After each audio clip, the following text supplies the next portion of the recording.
1 minute to the next tap off, 1 minute to start the game. Final instructions.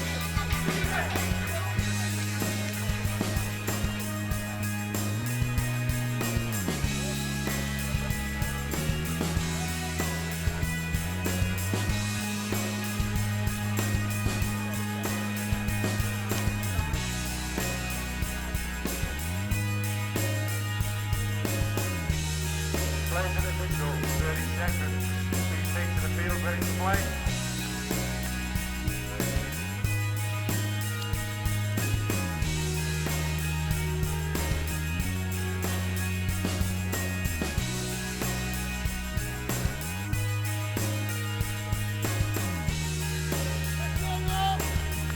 Players and officials, stand by.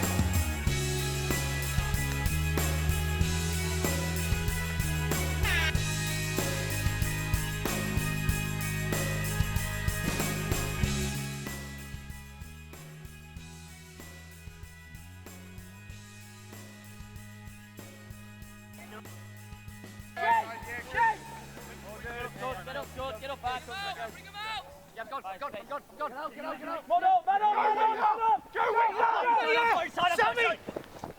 Good work, good Liam. So our final pool action of the weekend here at the Touch Nationals. And it is in the men's. The Northwest Blades taking on the Midland Tigers.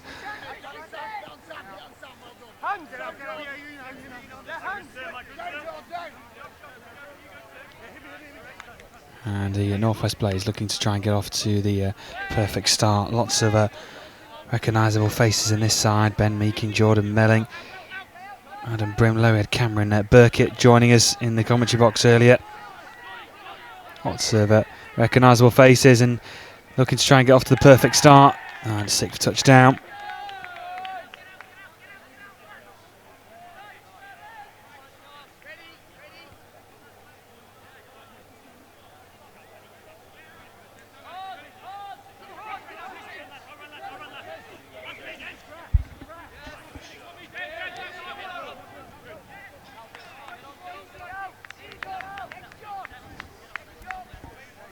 So a minute and a half gone in this first half, and the Northwest Blades looking very much like they want to try and get off to the perfect start.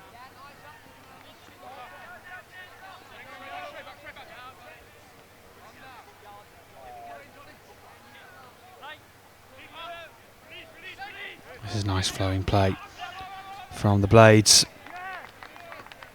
Matthew Bates looking to try and go through.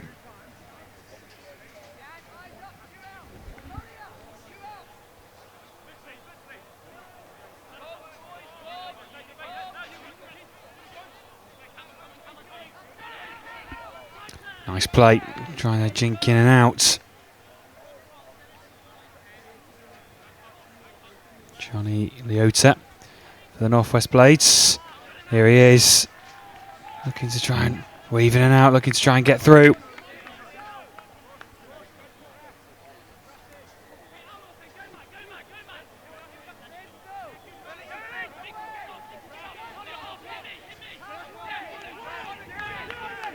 Towards halfway they come.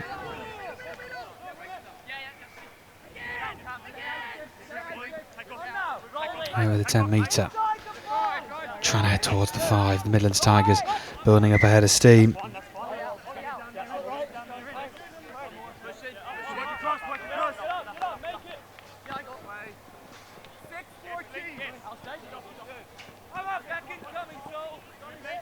And this Midlands Tigers side, of course, made up of plenty of the Cambridge setup. Matty and Ollie Maynard, Sam Missing, Brad Murphy, Thomas Wells, Glenn Jones, Nicholas Ferns, Collier Berman. Plenty of recognisable names in this one.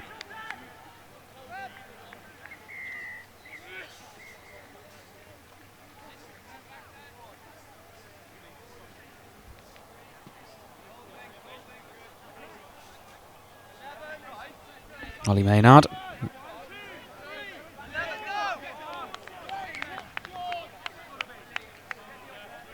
That was Sam Missing trying to go through, but it's turned over.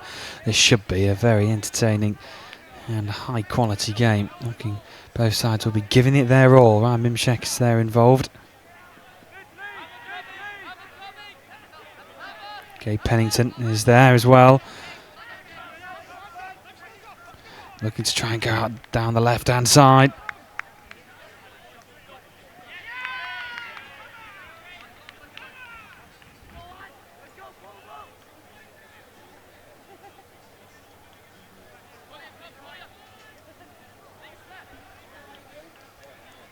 Oh, just dropped in front of him. Aaron Povell from Wigan Warriors. Just offloading the pass. Here's Sam Missing. Dancing through over the halfway line.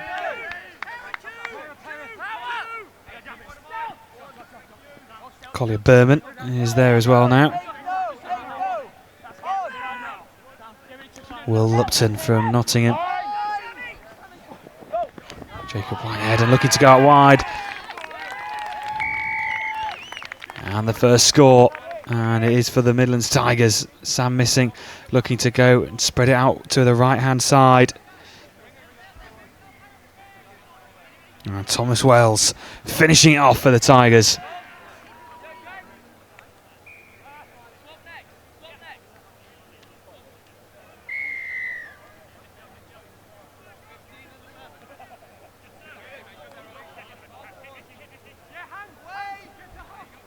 Ben Meakin laying it off, and Adam Brimlow looking to try and go through, and there was George Price.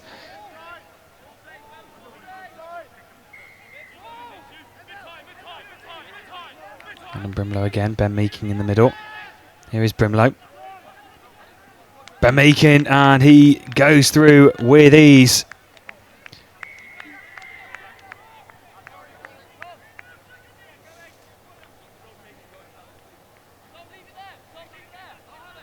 A superb move is finished off by Ben Meakin. And we're at one apiece.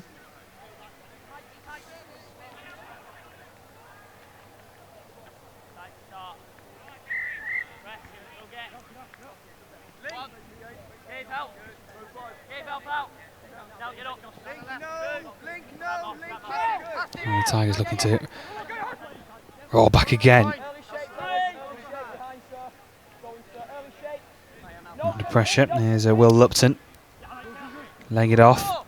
Nick Reed's there in the middle, looking to spread it out wide. Little pop pass, beautifully taken. Is it finished off? Waiting for confirmation. It looks like it is. And the Tigers have come back.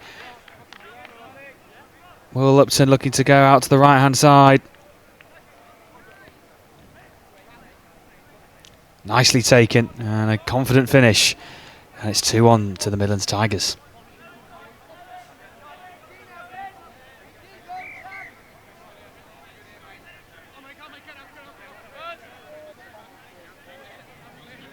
Northwest Blades coming forward now again, looking to try and hit back. This could be one of those games where it's you score, we score type of scenario. Ben Meakin's there again, but it goes over his head, looking to try and go out wide.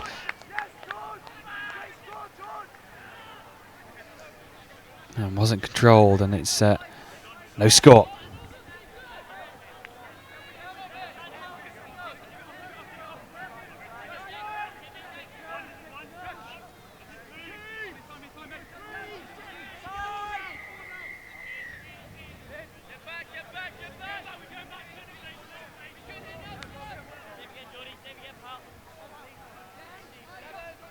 Northwest plays again. Here's Ben Meakin. Meakin again, looking to go for the line. Looks at the support. It was coming in late, but also coming in late was a fabulous touch to stop James Simon from coming through.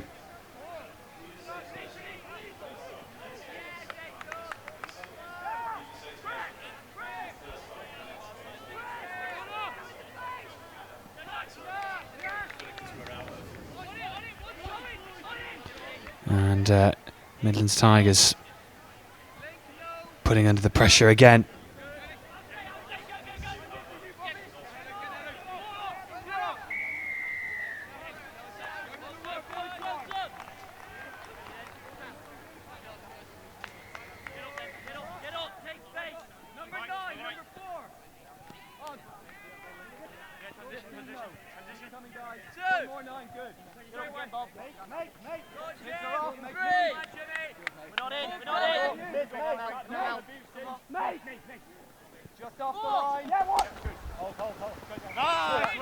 Well, 10 minutes gone then in this first half of what is turning out to be a fascinating game between these two sides. Is between Northwest Blades and Midlands Tigers. I like to say he was joining me at the start of the day. He's coming to join me at the end. It's Chris Wearmouth again, and Chris, all the results coming in now. It's all sort of coming together, and could be seeing who will be playing who potentially in the later rounds. Well, I know that there's a lot of touch still to be played in this game. There's a half hour's worth of touch, but if Midlands can carry on this performance, then it's going to be quite a turn up for the books, because the Blades have won 4 out of their 5 games played so far. Their only loss coming against the South East Sharks, who have been beating pretty much everybody they've been coming up against, whereas the Tigers have beaten the Raiders, but lost to the Sharks and the Taipans and drawn with the Saxons and the Wildcats. So I haven't seen how those games have gone, obviously, but but this is a fantastic start for them to put the Blades underneath the pressure. So in this competition at the moment, with this round of pool games still going on for the men's open, we've got the Sharks are currently, South East Sharks are currently in top place with 5 from 5.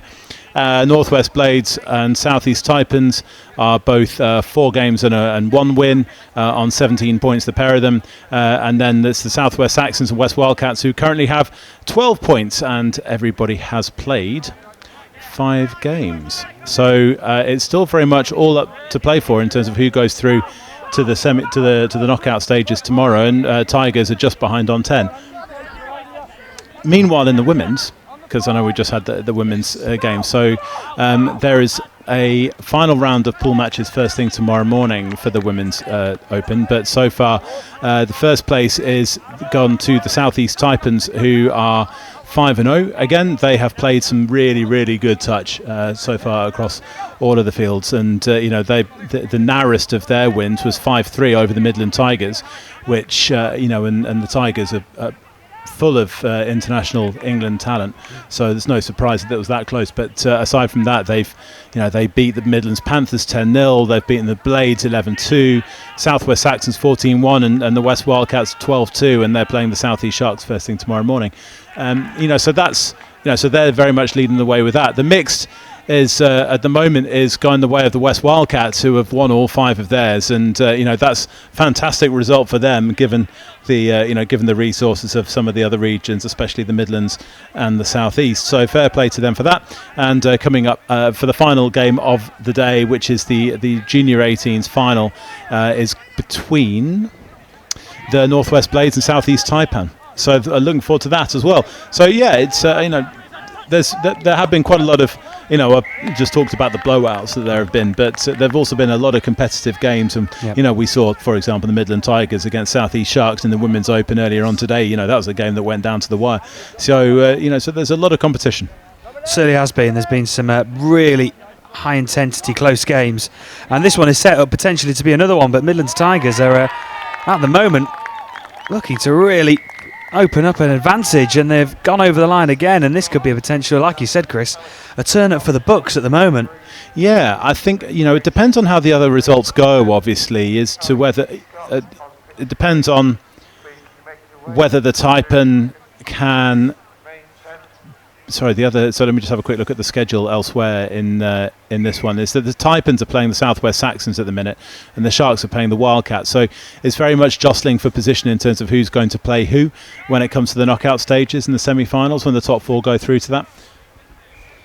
Well, the Northwest Blades have been pegged back a few, and now looking to try and get back to parity. Gabe Pennington's now in the middle here with Ben Meakin to the right of him. And alongside is Cameron Burke. He was joining us in the commentary box earlier. He was looking forward to this one. He's got work to do, and that's just what they would have wanted, the Blades. And they are back to 4-2 Yeah, fantastic finish there by Gabe. You know, what he's just stepped up. What he's done there is he's taken Sam Missin out in the attack. He's just taken a couple of steps sideways and then just gone back exactly where he's cut in from into the space. And that dive is extraordinarily difficult to defend. You know, we were talking earlier on, about 6 hours ago, I think, just in terms of how the pitch was going to play as regards to diving. You know, it's not a surface now that's conducive to it. There's a lot of grass, but it's very dry. So to dive from that far out, you know, takes an awful lot of skill, and Gabe Pennington's very good at it. One thing we do know, as far as the Blades guys are concerned, you know, the likes of the Ben Meakin, Gabe Pennington, Jordan Melling, George Price, these guys absolutely hate losing. Their sub box is going to be very calm but very focused and very pointed in terms of the conversation as to what they're going to expect out of everybody. Just as we speak about the Blades, the Midland Tigers responding straight away. Let's have another look at this one again. Will Lupton involved, spreading out to that far side, and it was a really lovely take and finish.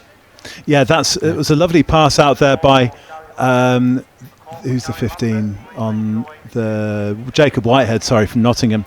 It was a lovely pass out from there. Now that's one of those ones where the touch is being made as the ball was coming out. So in that situation, the benefit at full pace is always going to be given to the attacker. But a lovely, as you say, a lovely couple of pairs of hands in terms of the passing and really stretching the Blades for the score there. You know, that's exactly what they needed to do after Gabe Pennington's score at the other end. Ben Meakin going in again, and that is another instant response for the Northwest Blades, and it's now turning into one of those games where the pressure is now rising and the Blades are really meaning business. You can see that Ben Meakin is really pumped up now. Yeah, he's a tall man, Ben. You know, he's over 6 foot, and so you know the diving aspect of it is something that you might not necessarily look to be doing, but in that situation, that's all been created by the side step again, just to create that space through the middle, and the go gadget arms to finish it. You know, as far as those 2 touchdowns are concerned, those are ones that the Tigers will not want to be conceding. Not just because of the score themselves, but also the nature of them. Is that you're looking at it? They're going through the middle of the Tigers, and those are the ones that you want to shut up. In the same way, lovely play from Sam Missin. We saw last week, and you were commentating on it as well, is how Sam Missin his ability off the deck, and then the ability to draw the player, and then the unselfishness there to feed Glenn Jones in for the score. They play in the same team together for Cambridge, so they know how each other play. But the thing with Sam is that he knows how he's extraordinarily unselfish. I mean, he was the half, so he couldn't score, but he knew how to bring the players into play. And even if he isn't the half in that situation, he would still draw the player and then put somebody in for the score. You know, fantastic score there by Tigers, created again by a lovely little bit of footwork, some show and go, and again, this time the Blades have conceded through the middle, which is what you don't want to do. You don't mind conceding out wide. Through the middle, you want to shut down. Well, here they go, the Blades looking to try and respond again, and look at that for a response again through the middle. Just that middle link area. Well, this is an incredible game, but who's going to blink first? Ben Meakin involved again, laying it on a plate for Gabriel Pennington. The 2 Wigan lads linking up, and it's 6-4, and it is basically who's going to break first almost. Yeah, this one, it's again, that's made by Ben Meakin's sidestepping and Gabe Pennington's diving ability this time. But you saw Ben just with that little bit of a shimmy, left, right, and then it's just dragged and just created that space through the middle of the Tigers. And this is the thing that's between the 2 teams now, is that the main thing in the sub-box is going to be force them to go wide. Shut down the middle, keep it really, really tight. A couple of meters between players. You can't afford to let players go through the middle like that. So that's going to be, if I was in those sub boxes, that's what I'd be saying. So 2 minutes remaining. Can the Tigers trying to get back to that 3-point advantage? Good defensive work by the Blades, and they get the turnover. How crucial could that be with just under 2 minutes remaining? You could see the intensity and the drive to try and get up the other end of the field that they've got now. Lovely run towards halfway by Ben Meakin. He instantly comes off. And a lovely run through the middle by Leota. Gabe Pennington's there. Leota now again looking out left. Space potentially opening up. Has he got the dive in? The 5th touch is called, so 1 remaining for the Northwest Blades, but you can already feel the pressure. You can feel the intensity.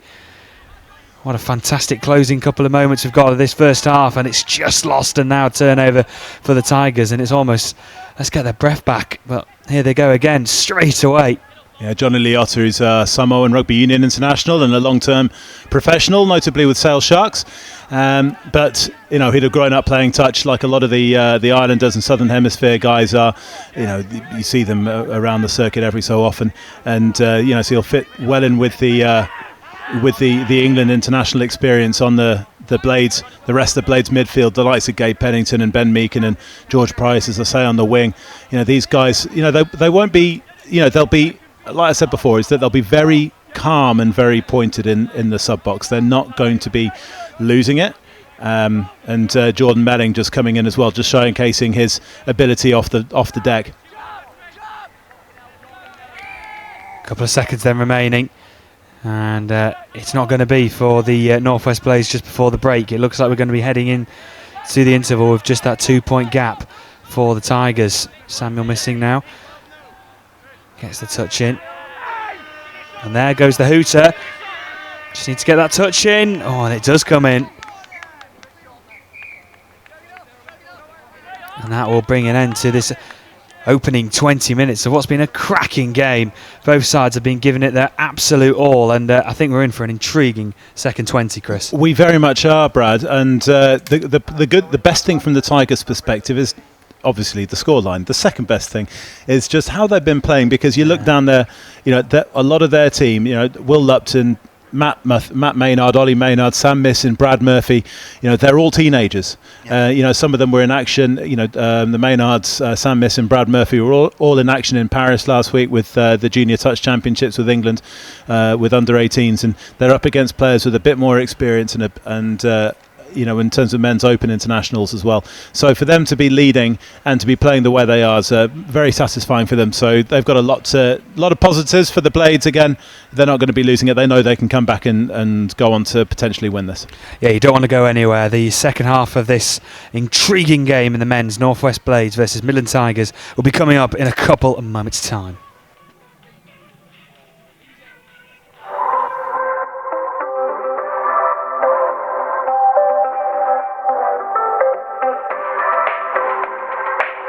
Touch is a minimum contact sport where the aim is to score more touchdowns than your opposition. Touch team is made up of 6 players on the pitch with up to 8 substitutions. Those 8 substitutions can roll on the pitch at any time. Touch can be made of mixed teams or single gender teams. In a mixed team, there is a minimum of 1 man and a maximum of 3 men on the pitch at any one time. At an international level, touch games are made up of 2 20-minute halves. Half-time, girls. But at all levels you can have varying different half lengths and periods of time.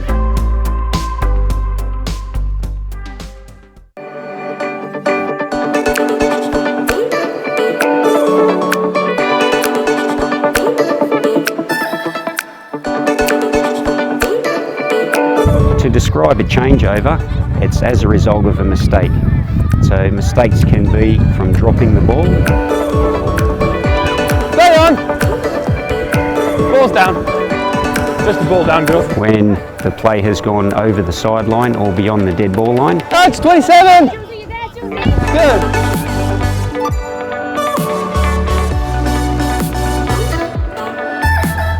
And during play, when the acting half runs with the ball and gets touched. 12 all the way, 12 still, good! And the most common one is on the 6th touch. That's when the possession gets changed over also.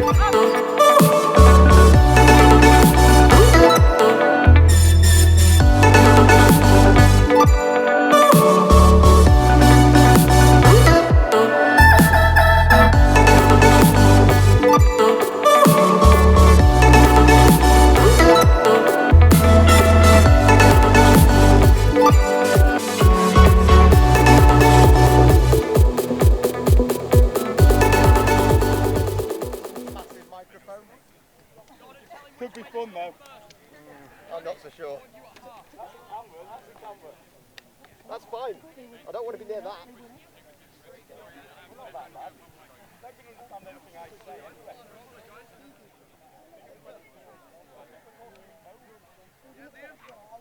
Players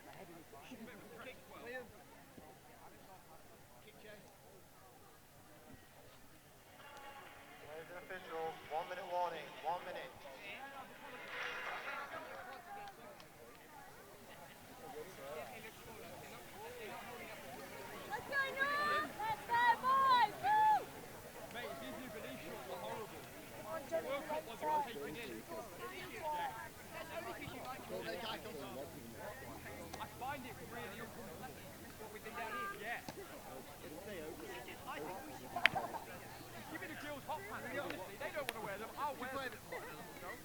Players and officials, 30 seconds.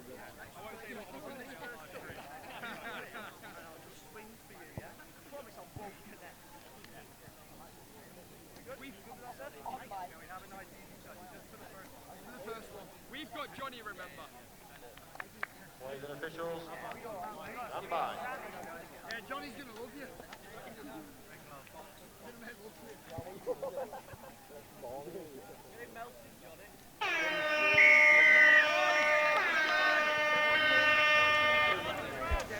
So back underway here in Cambridgeshire, St Ives, in what's going to be an intriguing final 20 minutes of pool action today. And it is the North West Blades taking on the Midland Tigers. And Midlands Tigers currently leading by 6 points to 4 in what's been a really intriguing match. And the North West Blades looking to try and get off to the perfect start in the second. It looks like they have.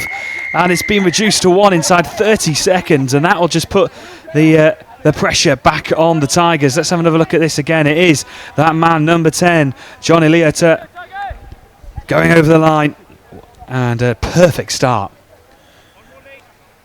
Totally calm, and that was made by the long passing there by the Blades. You know, they went first to their right, and then just with a couple of long passes coming back. And the thing is that when you don't blame the Tigers for conceding through the middle in that, because the Blades were absolutely spread across the park. And when you see that you've got the likes of Johnny Leota, Ben Meakin in the middle, you know that they've got the ability to ping it wide. So you have to defend that. But then obviously that then makes it. That then opens up the space in the middle, and for the big guys they've got through the middle, Meakin, Leota, they've got some great footwork, and that helps as well. So a nice bit of combination of work there from the Blades. Well, now the Blades have got their wind in their sails at the moment. Trying to push forward now. Here's Ben Meakin marauding forward. He had a cracking opening 20 minutes. Linking up now in the middle. James Simon is there. Gabe Pennington. And now looking to go over the line is James Simons again. But it's stopped just before the line, and a turnover for the Tigers. And this game is just going to be absolutely end to end at the moment. The Tigers looking to come forward, some fresh legs going to come on. Sam Missing now makes way. Over the halfway line they come. Nice work. Here's Matty Maynard trying to skip past a couple. Nice line about Sam Missing really is that last weekend it was his 4th European Junior Touch Championships and his first gold medal. So he'd been in the setup since the Arnhem tournament, which was 4 years ago, and so for them to finish off, and there are a few players as well who were in that situation. Brad Murphy as well, I think, finished off. I think he was part of that setup as well in 2015. And you chat. There's all the parents have. They've become very close as well. So the lads and the girls through that system who've been in for a while have become very close. Their parents have as well. And it was brilliant in Paris last week because it was like one big family at the end, and we made sure that we celebrated as a proper One England for our prize givings at the end of it as well. Yeah, if you aren't aware, I'm sure if you've been watching it and you've been following our coverage over the summer, surely it's hard to miss the England side. Clean sweep of gold medals, and went the whole competition throughout all the formats unbeaten, am I right in saying it, Chris, as well? As the North West Blades looking to try and get back to parity. It'll be some effort. Yeah, 29 matches in Paris across the 4 categories, 27 wins, 2 draws. It was an amazing, and the 2 draws were against the Welsh in the mixed the mixed 18s and the mixed 15s, and both of those were and both of those games ended up being the final, and were both ultimately very good performances there by both the 15s and the 18s to win. They kept some stuff in the locker. They learned, more importantly, from those pool matches and went on to put those lessons into practice on Sunday. In very changeable weather conditions. That was the amazing thing. I mean, that was the thing, is that the comment, the chat in Paris was all about how much the standard of play has improved, and that's all the way even down to under 15s level. Now, England had 13 debutants down there for that competition, which is the most ever. And not only did they come together as a team, but across the board, and it was regardless of who you were watching, from the Netherlands to the Czech Republic, all the way to the powerhouses of France, England, and the rest of the home nations as well, is that it was some of the skill level on show was absolutely brilliant for such young players, and everybody was a credit to their countries who headed along as well. No, it was a superb weekend. All teams put in a fantastic showing, and it's incredible to see so many youngsters coming through the system and coming through the ranks, and there's going to be a lot of them who have big futures in the international scene, and it was a delight to see, of course, from an England point of view, doing really well, but our focus at the moment is on this fantastic game between the North West Blades and the Midland Tigers, and the Tigers looking to try and extend that 2-point advantage to that 2-point advantage, I should say, after 5.5 minutes in this second. Can they do so? Looking to try and weave their way through. It looks like they have indeed. Just what they'd have wanted, just to settle the nerves a bit. And it was picking it up. Number 11, Ollie Maynard, just sneaking on through. Yeah, Ollie Maynard there is, that he's just come off the link position, just created an extra player through the middle. It's a play that's very quickly off the floor, and and he's just, and again, it's the footwork that we've seen, and that's the impressive thing from both teams actually, is the footwork that's opened up the space through the middle for them, and then capitalising on it, but attacking on the channel. Who's having to make back the 5 metres? So if you go there and a little bit of a jink, you're either going to score, or you're going to encourage the player to either deviate or to make the touch from an offside position. So you're going to get a penalty, worst case, you're going to score, best case. And it was a lovely and a calm finish as well from the young man. Well, the North West Blades looking to try and respond instantly. That's what they'll be trying to do, but they can't on this occasion, so it's turned over. Midlands Tigers looking to try and build from the back. And got an opportunity to try and break forward over towards the 10-metre. Onto the halfway line now. Good yards made up already over the 10-metre. Here's Ollie Maynard, who's got them back into that 2 points advantage. Lovely hands, looking to go out wide. The dive comes in. Does it in the nick of time, the touch. No, it looks like the referee's going to give it, and that could be such an important score. And it's now a 3-point advantage for the Midland Tigers. Yeah, I initially thought that Luke Reed's pass was a little bit early there, but as it turned out, the pace was there on the outside to beat the, and I hope he doesn't mind me saying this, but the veteran legs of Johnny Liotta. He's got the experience to be in the right situation, but sometimes not even that is enough to turn on the afterburners when you absolutely need them, when you must have them in that situation, and good finish there. But that was all. A lot of that was created by just some straight up drawing the player and some simple passing just before the contact, and this is what you want to see in any form of rugby, and touch is no exception. Ball slinged out wide, pressure on.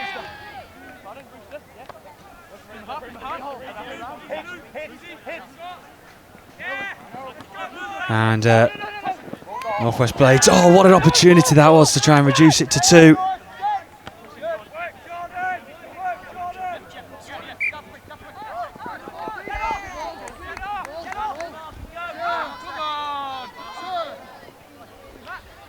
So just under 12 minutes then remaining, a pulsating game here, and the next score needs to be for the North West Blades if we're going to get this down to the wire going into the final 10 minutes. They've got the experience and the skill to do it. Let's see if they can get the ball over to this left-hand side. Space has opened up and they just do what they wanted, and the ball is flinged out to the left-hand side. No one was there. Easy finish, 6-8. What a pass from Adam Brimelow from the Chester Cheetah. That's the kind of thing that we normally see from the likes of Ryan Mimchik or Jordan Melling or Ben Meakin. But, you know, for Adam Brimelow, all of a sudden they're showing that the Blades have got a number of players that you've got to be aware of. So for the Tigers, you know, 10 minutes to play. But as you know, the large comebacks, you know, are happening elsewhere this weekend potentially, and there's still time for the Blades to pull off one of their own as well.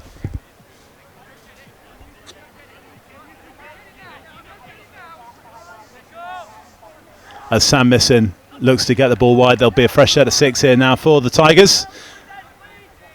You know, he's another player, you know, talked about his unselfishness. He's also very good at drawing a fresh set of 6 and getting the defending team to play at the ball and to retain possession in that way. So for somebody who is still 17, he's got a very, very, very experienced and cool head on his shoulders. You know, he's been playing with the London Scorpions in the Elite Men's National Touch Series this year, and all of a sudden, that interception, and Blades are away.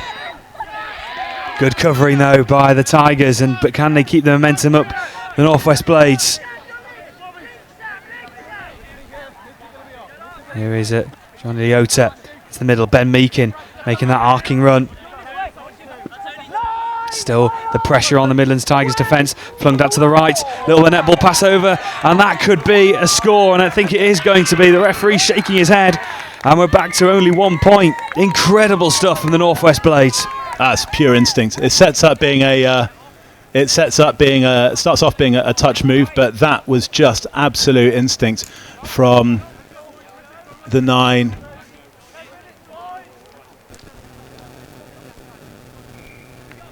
From Blades, and getting the ball out wide. But, you know, that was just juggling possession and just keeping everything cool, calm and collected. But, you know, lovely finish and great bit of improvisation.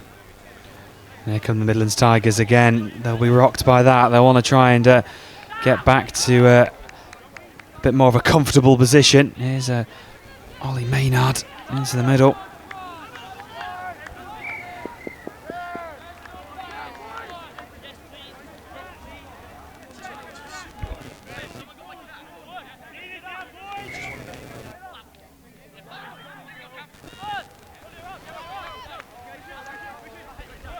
Northwest Blades spreading it nicely over towards their own subs box. Some fresh legs come on over the halfway line.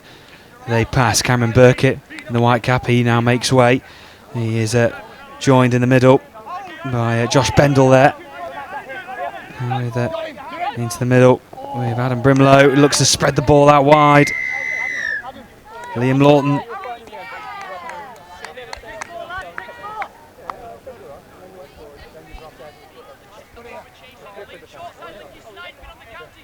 It's the name of the game all weekend has been communication. Heard it, heard it from Dan Harrison yesterday, from Peter van der Heer as well earlier on. Fassenden here, sorry. Earlier on from the referees, and plenty of chat there from Gareth Hines in the middle, where you could see. And this is one of the things that I think the players that you don't hear so much is the amount of chat that's coming from Jordan Melling and Ben Meakin when they're on. You know, they always want to know why something's been the decision as to why something's been made, and making sure that everybody's in the right situation. So if you go pitch side, you know, you'll hear exactly the amount of chat that's going on. So just over 7 minutes remaining, only the 1 point in it at the moment. Can the Northwest Blades get to 8 apiece? They're looking to try and do so. Dive comes in. The referee looks to give it. It's 8-all with 7 minutes to go. What a game we've got on our hands.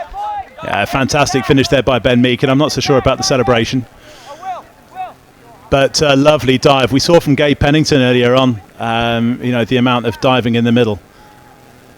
But it looks like Blades are in the process of having the second most remarkable comeback of the day here in the UK sporting scene in the sun on the August bank holiday. Yeah, what a weekend of sports, and don't turn away from this one. It's 8 apiece, and it could be anyone's game. We will just say, just for the purposes of people who are watching, just to save you watching any highlights anywhere else, but England have just come back to beat Australia at Edgbaston, which is an amazing result. Yeah, absolutely incredible, and it's absolutely amazing scenes we've got here as well. 8 apiece, all to play for. 2 great sides, packed full of talent. There could be there's incredible scenes going on in the north part of England, but here in Cambridgeshire, don't move away from your TV screens just yet. And it's turned over, and we could be seeing another incredible comeback on our hands. Northwest Blades were 8-5 down, and they've got it back to 8 apiece. Let's see if they can try and work their way back up the field. I'm not surprised that they've been able to do that. We spoke at half-time about the disparity between the experience within their core player group. Lots of teenagers for the Midlands group, a lot more experienced players for the Blades, and we're starting to see them go through a few more different types of phases. They're spreading it as much as they're coming through the middle now. So it's asking a lot of questions of the Tigers rearguard. So just over 5 minutes then to go. Here come the cavalry from the Midlands Tigers off the subs box. Good yards made up, good momentum over the 10-metre mark. Still yards to make up, and just a bit of a confusion there. Number 9 for the Blades, just talking to the referee. Lovely piece of play though by the Tigers, just to get that fresh set of 6 again. You know that nothing's on, so you might as well just go for it, and then the Blades just passing, just playing at the ball again. I think the question was whether the Blades thought that the ball had been played into them as opposed to them playing at the ball, because that's actually crucial in the decision that's being made for that, because one is a fresh set of 6 and one is a turnover. Playing at it is the fresh set of 6, just having the ball played at you is a turnover, and that's a lovely bit of play going over. I mean, what a fantastic pass from Dan Powell, the Nottingham player. He's just kept his patience there. He's drawn Liotta and then drawn the winger, and then it's just created the space out wide. Massively unselfish play. Under pressure as well, and it's a brilliant piece of play. And the Midlands Tigers now lead by 9 points to 8. Let's see how the Northwest Blades respond to that. They've already come back once. Will they come back again? Still plenty of time for them to do that. 3.5 minutes to play, but that's after having had such momentum. Disappointing to concede that way. But that's a penalty given for a late pass against the Blades there. Just holding up for that smidge too long as the touch was coming in. So a bit of game management might have to come into play here for the Midlands Tigers. Oh, and that's a cheap one to give away. And the Northwest Blades will be licking their lips, wanting to try and get over the line now. Fresh set of 6, almost on the edge of the 5 metre. What an opportunity here. Gabe Pennington now linking up. Being forced back. Under 3 minutes to go. Great opportunity now. Will the space open up? Touch just comes in the nick of time. They're soaking up this pressure. They're trying to make up for that mistake. And Meeking now. Gabe Pennington. He opts to go long left. Oh, and it's over his man. And the Midlands Tigers survive that onslaught. And in the end, defended it relatively well. Yeah, it was pretty comfortable in the end, wasn't it? I think Blades were trying to condition the Tigers, and Gabe's got a long pass, but in that situation the Tigers have just staying calm and patient. They know that in this situation the clock is becoming very much their friend. So 2 minutes remaining. 2 minutes for the Northwest Blades to try and get the ball back and get at this Midlands Tigers defence, although the Tigers looking to try and kill the game off themselves. Here's Sam Missing. Lovely scoop up. Looking to go for himself. Needs the support. Gets the support. Does the touch come in? It looks like it did. Yeah, it's not going to be given. It's just a pass. It's going to be a a penalty for a late pass there. Actually, it's not that. Yes, it's a penalty for a late pass. What we saw from Sam is just something that's become a bit of his trademark there, is that play 10, 15 metres out, where he just accelerates onto the ball from the scoop and just, all of a sudden, and 2 steps he's away and up to full speed. And it's a fantastic bit of skill there he's got for the young man. Yeah, we've seen it all throughout the summer from Sam missing just that quick turn of acceleration. So into the final minute.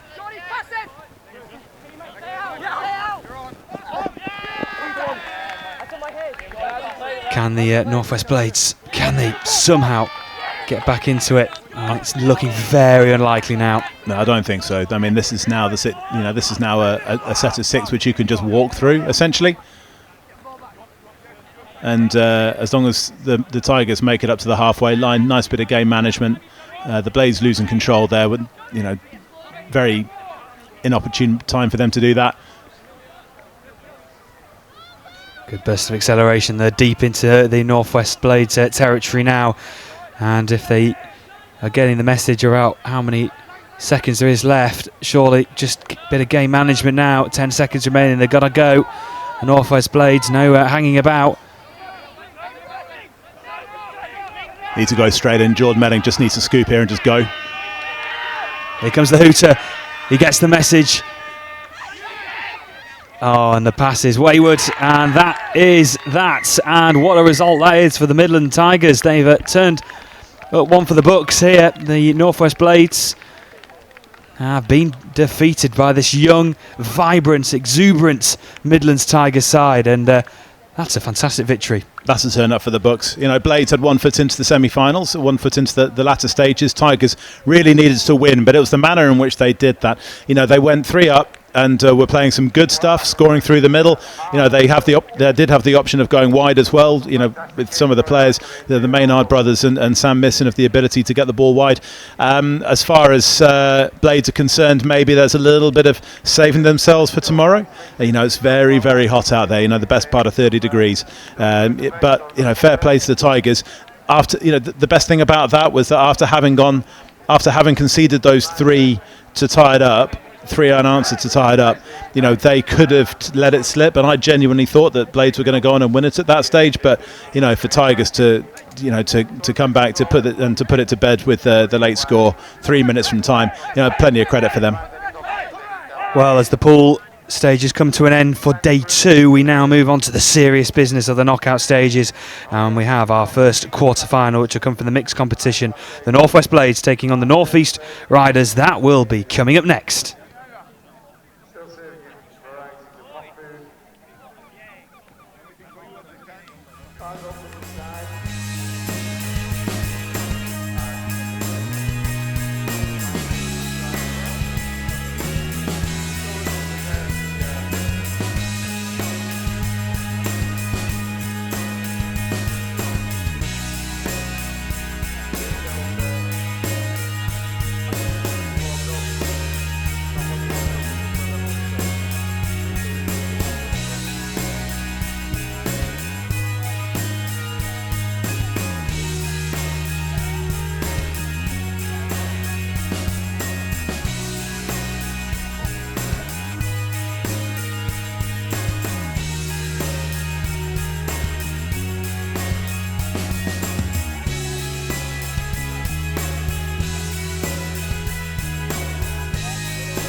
Take to the field, ready to play.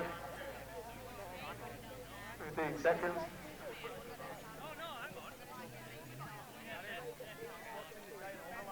Players and officials, stand by.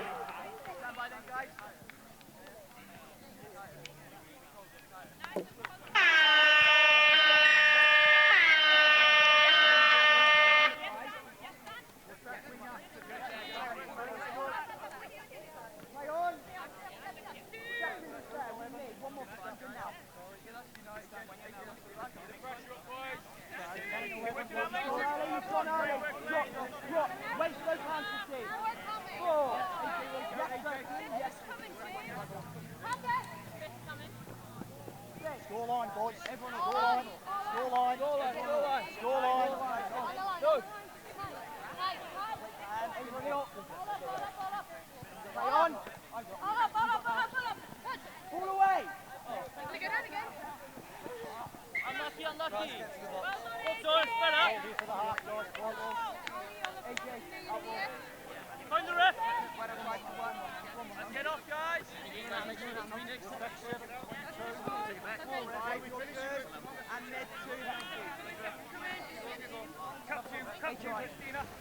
So we're back underway here in Cambridge. And we now move into the business end of the weekend, and we have the mixed quarter-final for you. This is the Northwest Blades taking on the Northeast Raiders, and this is where it's win or bust for these sides. Let's see who's going to strike first then.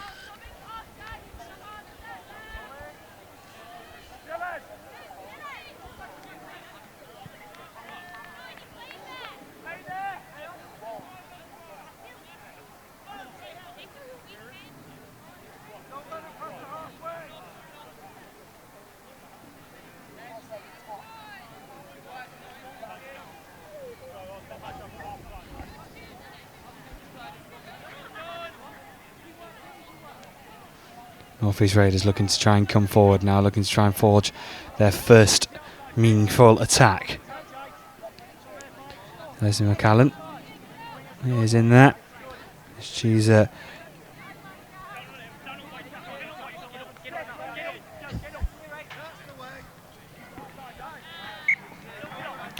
turnover in possession now.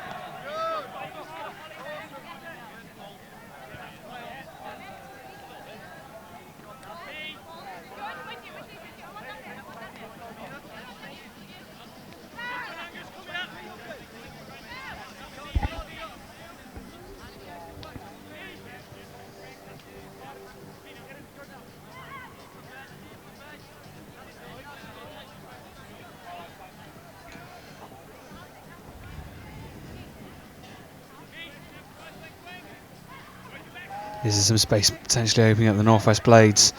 They're just all trying to catch our breath from what has been a brilliant game we've just recently seen.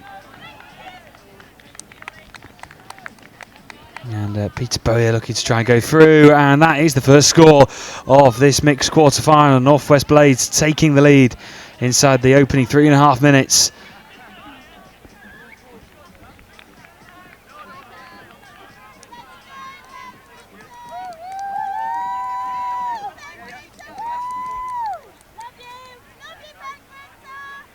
Peter Bowyer going in over the line, and that's the first score.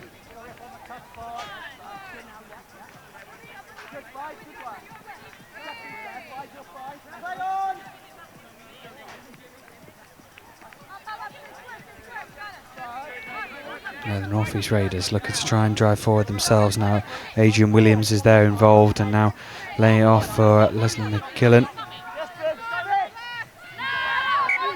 Leslie McCallan trying to go through again. Turnover in possession now.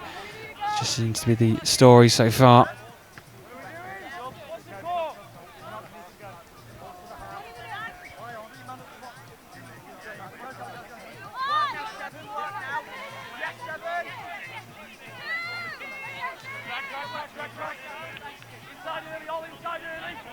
Over the halfway line they come, over the 10-metre mark. This is nice build-up from the Blades. Driving forward, rolling that defence, putting the pressure on. This could be the second. Need the support. Where does it come from? Does the touch come in? It looks like it does. It's a 6th down. Samuel Ratchford was there waiting in the wings.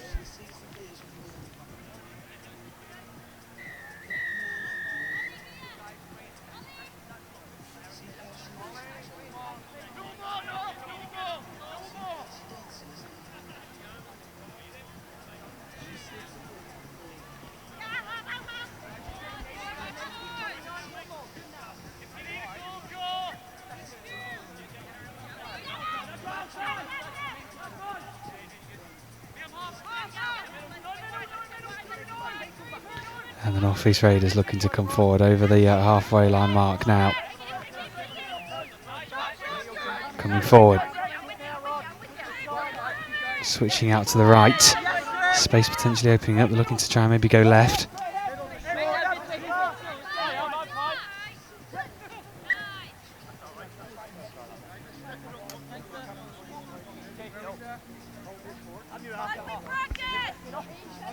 But turnover now for the Northwest Blades, themselves looking now to try and drive forward. Over the halfway line they come, lovely run and good turn away. The bucket out comes off, but no one's going to catch him now. It's Ollie Holmes driving on forward. Great turn of speed away.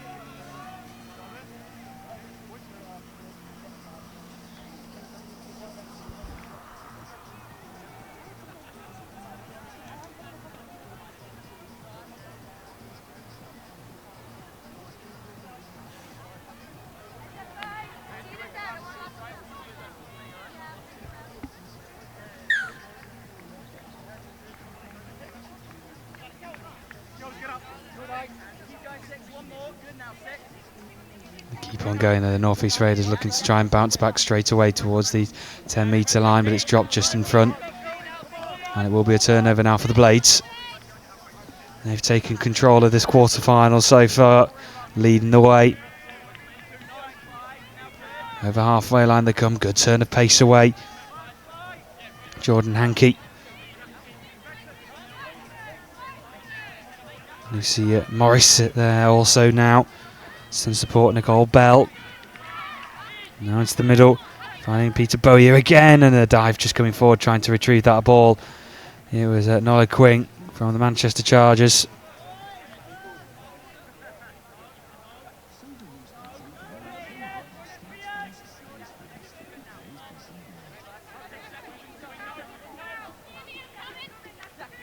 Good early pressure though from the Northwest Blades.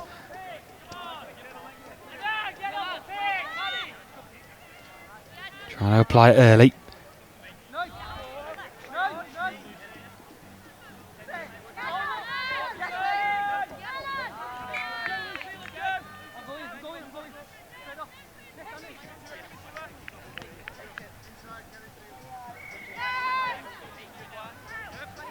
Over the halfway line they come, driving forward. This is nice from the Blades. No real pressure though inside the Raiders half. And now they look to try and go through the middle. Little turn of pace away. Ben Grinter now. Also in the middle. Alongside here's Nicole Bell. Bell laying it off. Grinter getting back. Jinking left and right. Looking to go left. Dive comes in straight away. A superb score from the Northwest Blades.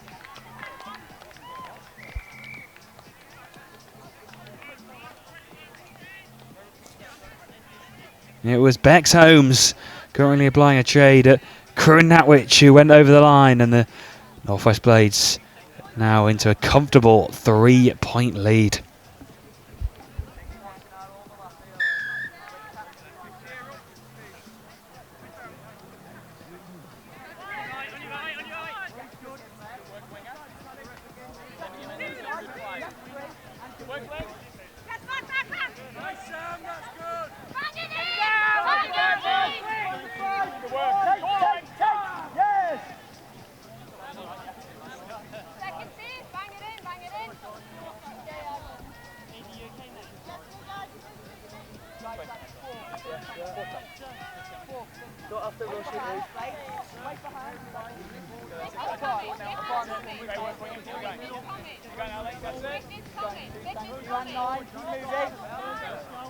Ten minutes to go until half time.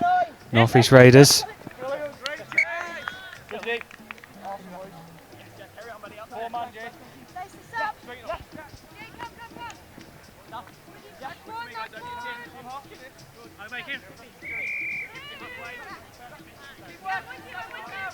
Oh, a nice little dummy pass to himself over the halfway line they come. It was Ollie Holmes driving forward.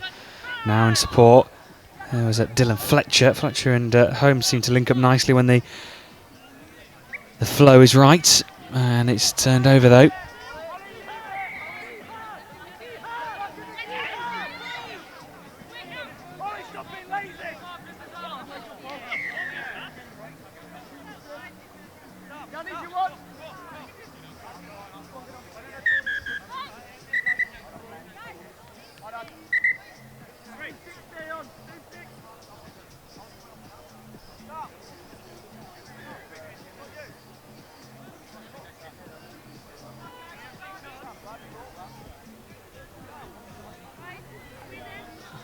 Hello, mate. How are we doing?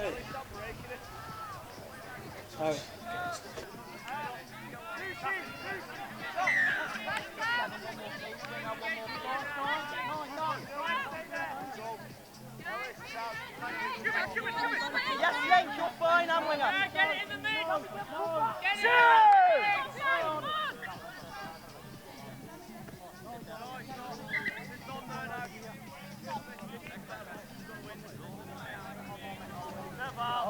So currently just with 8.5 minutes left to play this first. Northwest Blades currently leading by 3 points to 0. And in total control at the moment. The Raiders really haven't offered much as the Blades putting in a very dominant performance so far. Over halfway line to come here is Ollie Holmes. Been wearing that bucket hat all day. It's been very, very warm, so I don't blame him at all. 8 minutes still to go, and looking to try and add to this scoreline.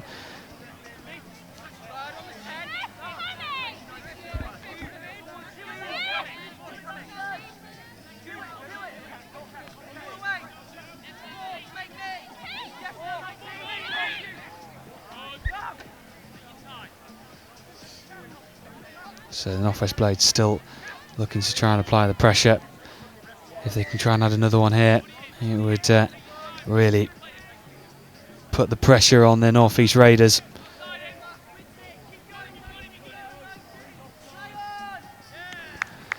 Now, delighted to say, coming into the final stage of this first half, and from a superb win in the game we've just seen for the Midland Tigers, we've got Samuel Missing joining us. Sam, it's been a hot day, hasn't it? Been gruelling, yeah, but it's been a bit hot. I can imagine you'll be delighted with that win. Yeah, 100%. We needed it. Having one win, 2 draws, and a loss coming prior into that game, it was really important that we needed to get a win to help us get into the top 4, basically. And we finally got that win, so yeah. Yeah, must be absolutely delighting. And it's one of those games that was sort of ebbing and flowing. You were 3 points down at one point, and it was a great comeback to get back into it. Yeah, all the boys dug deep. It was a good game. Yeah. What were the lads saying at half time then when you were? It was still so nip and tuck, wasn't it, during throughout? We just made sure that we kept doing everything, all our basics well, and ensuring that we all just stayed cool and calm, because tempers can flare in the heat. So if we kept doing that, and we got the win, so good half-time team talk. And coming into this weekend, of course, you know, it's how the team fared, how much are we looking forward to it in the national. It's always a big weekend, isn't it, nationals? Yeah, we've had a few training sessions. They've been mixed between us and the Panthers, just so we can help them out as well. But yeah, coming into the tournament, we were all excited. We all wanted to get out there and play some touch together. So yeah. And first time I've seen you since the Junior Touch Champs, so congratulations. Thank you. It was what a weekend it was in Paris. Amazing. Finally, after 4 years, I got my first gold. So yeah, worth the wait. Yeah, definitely. The weather was a bit mixed, wasn't it, over the course? It was Friday. It was lovely, and then the Saturday and Sunday it just changed for the worse, didn't it? Yeah, it's a massive change to this. Yeah, absolutely. Compared to compared to Paris, the sweltering heat. How have you coped over these 2 days? I don't know. When I went to Malaysia, it was fine. Like I coped with it all right out there. So it's not much different to Malaysia, to be fair. It's just a bit less humid. Yeah, a bit more dry heat, is it? Yeah, But obviously Malaysia. But yeah, in terms of obviously coming together, it's a bit different than national, isn't it? Because you obviously get.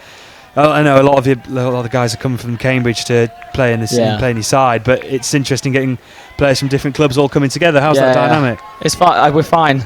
Coming together hasn't really been a problem because we've had a few training sessions together, so it feels like, and we've all played together for years anyway, like a few years now, 2 or 3 years. So yeah, coming together hasn't really been a problem.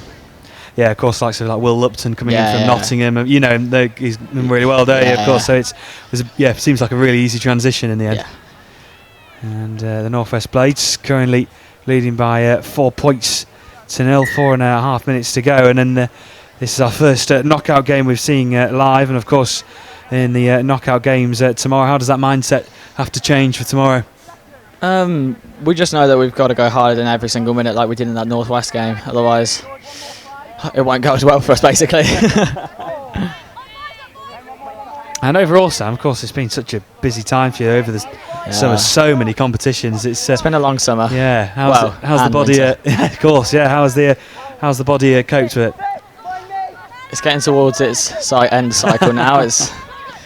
But this is the last tournament of the year, basically. So gotta go have fun.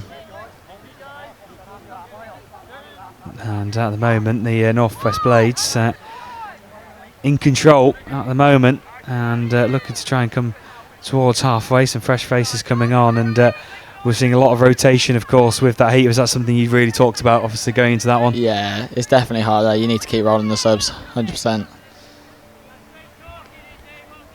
And getting towards the 10-metre mark, towards the 5-metre. Good yards made up through the middle. Looking to try and push the North East Raiders defence back.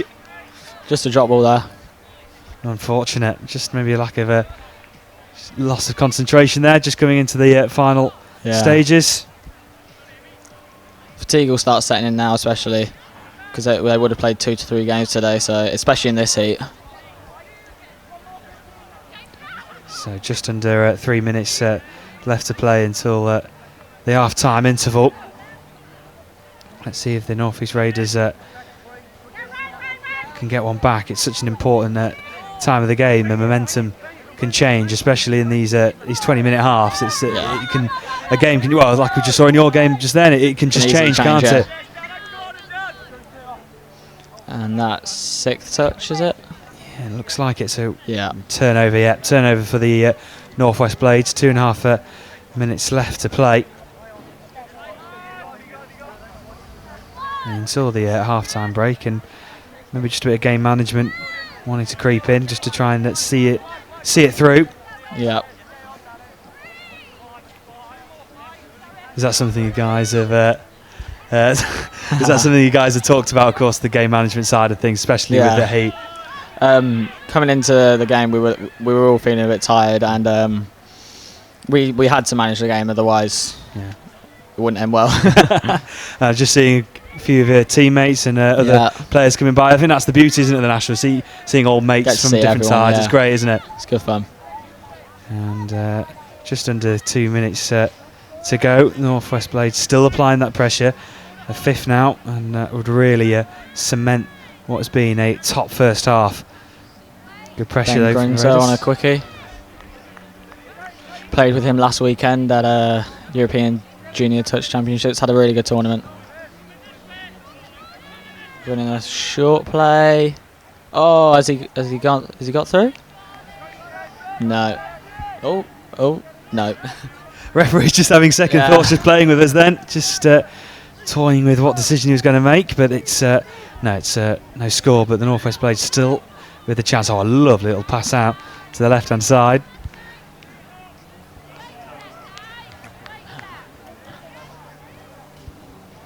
And just into the final minute then, and North East Raiders looking to try and work their way at the field, but good pressure early on.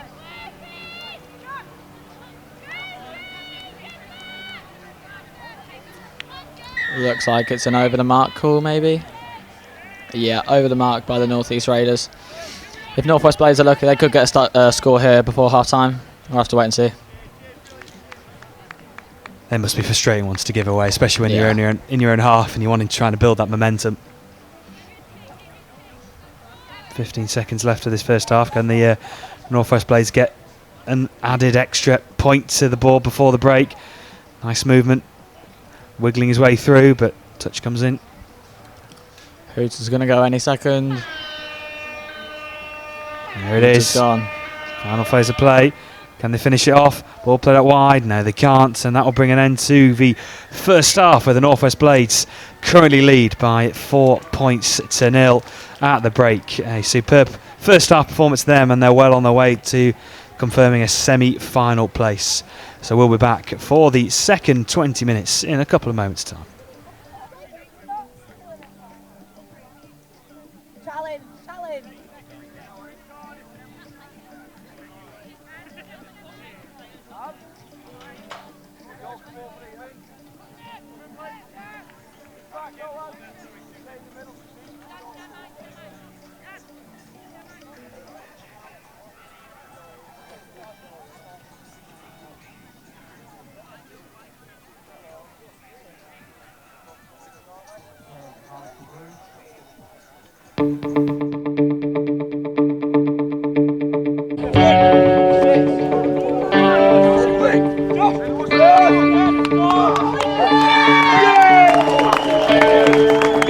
The boys are playing incredibly well. They're better than I've ever seen them play. We haven't used the full extent of our playbook, predominantly due to the weather conditions, but it's a slight shame. But they're doing their basics incredibly well, getting us down the park and getting us into a scoring situation almost every driving step. The thing for me is really the team cohesion. Winning these games, winning gold was never the goal for these boys. My goal for them was to get as many of the age-appropriate lads into the men's open training squad for 2020, and it's just fantastic to watch some of them really click, really start to play to their full potential. And I'm going to work very hard with the men's open coaches to make sure the boys that are of an appropriate age get a shot at the open table.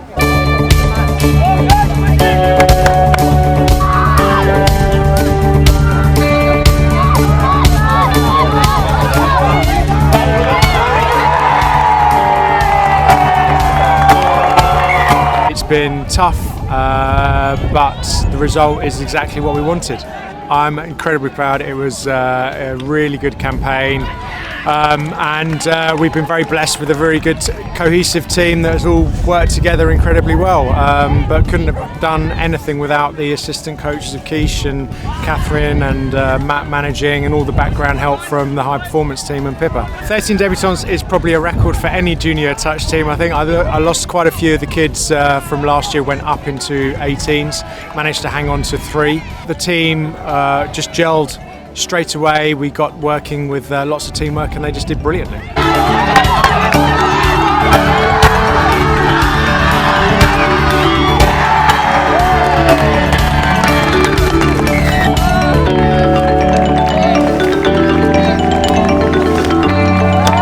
Bronze first year, and then we've had silver last year, and then we've done it. We've finally got the gold. So I could not be more proud of such an amazing group, and so much youth and talent in that team. We've got 3 14-year-olds winning mixed 18s. It's incredible. Like, the future for England Touch is, it starts here, and it's looking really, really bright.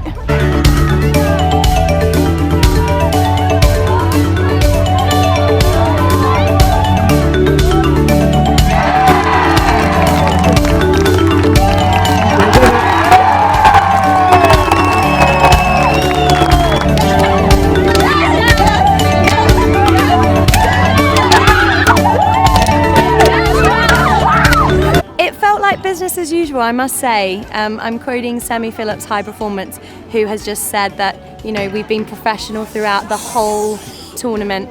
They have so much self-belief, and they absolutely love working for their team and putting on that England jersey.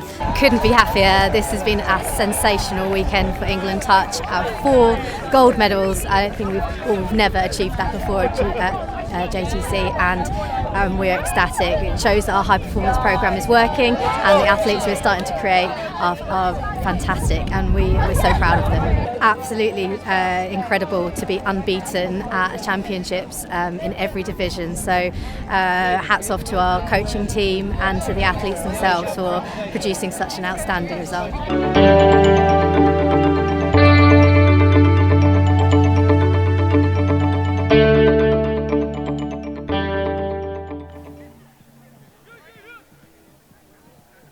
Players and officials, stand by.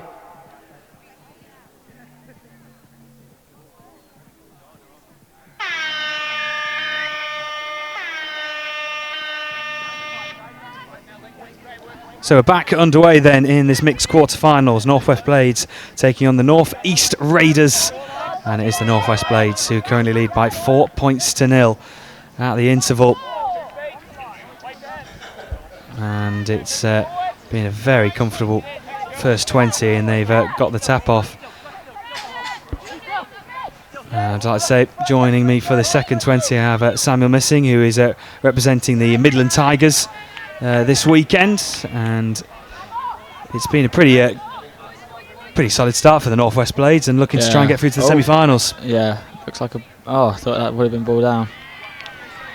Northwest Blades mixed open look very strong. They do look one of the best in the tournament, or in their category. Sorry, should I say? And they're saying that your younger brother, of course, Harry, who we've seen multiple times throughout the summer, he's involved in the.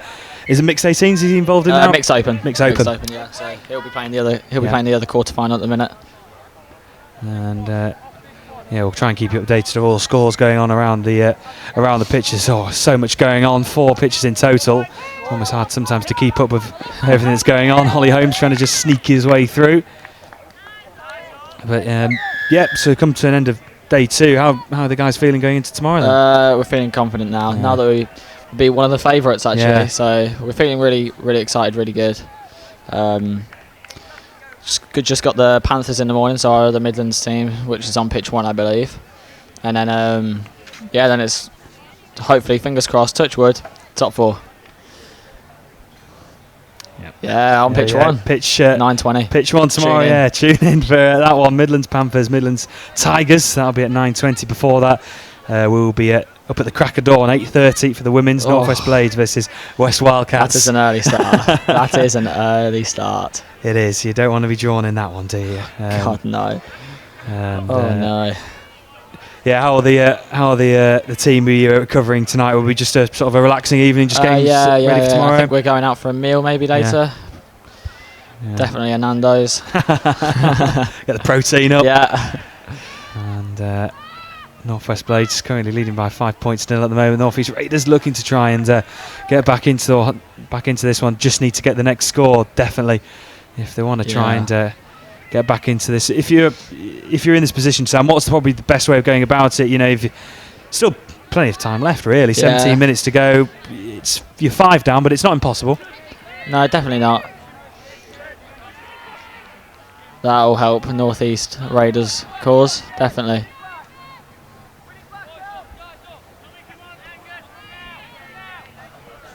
We have 3 minutes gone in this second, and the Northeast Raiders definitely need the next score if they can. Try and get back to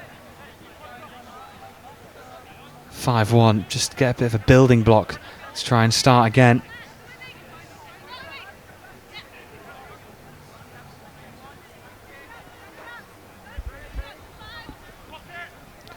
And the Raiders just stopping and starting. It's just sort of lost a bit of that momentum there. Yeah. Still going, still trying to force it. From Hart. Oh, looks like a penalty's coming to Northeast Raiders. Yeah, another important opportunity now here for the Raiders, and that looks a bit more lively from the Northeast Raiders, just trying to do something different. Yeah, definitely. If they can get a score from this set, they could be back in the game. Is it all just about sort of building blocks at this point? You know, if you're down at this point, just get the first score, go again. Yeah, 100%.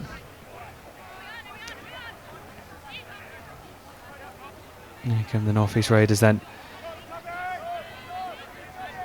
Trying to set up a play. And that's a score. Yeah, it looks like the referee's going to confirm it is, and you can see the reaction.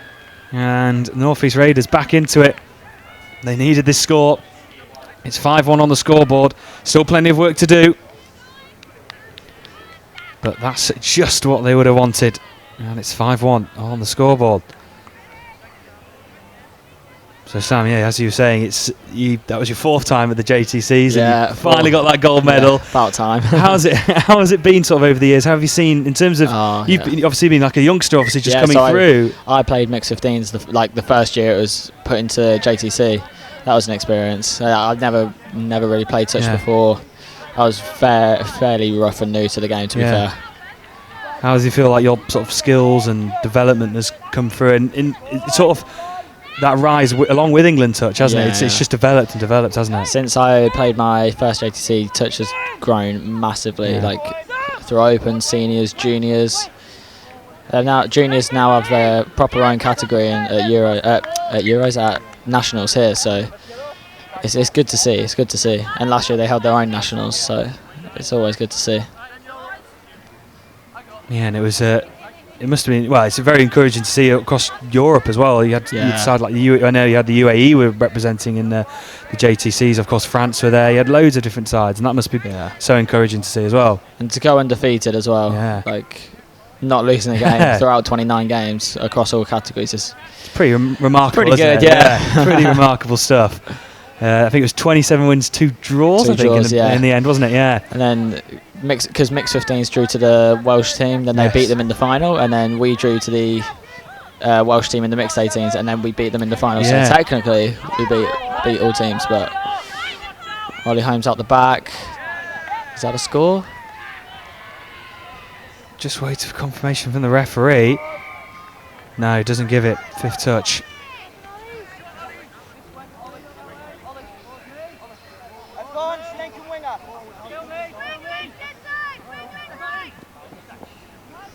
Yeah, it was very much defensive touch there. It was, yeah, really good work from the Raiders. And yeah, speaking of last weekend, it was very much an England-Wales affair, wasn't it, throughout the competition? And it almost just felt like every final, because the finals were back to back, weren't they, the 3? And it did feel like the momentum was just building after every game, wasn't it? It was so good to see that England teams just dominated the whole competition. Oh, is that a ball? Yeah, ball down. Yeah, it was really good to see. I don't think that will happen for a very long time again. It was amazing to see.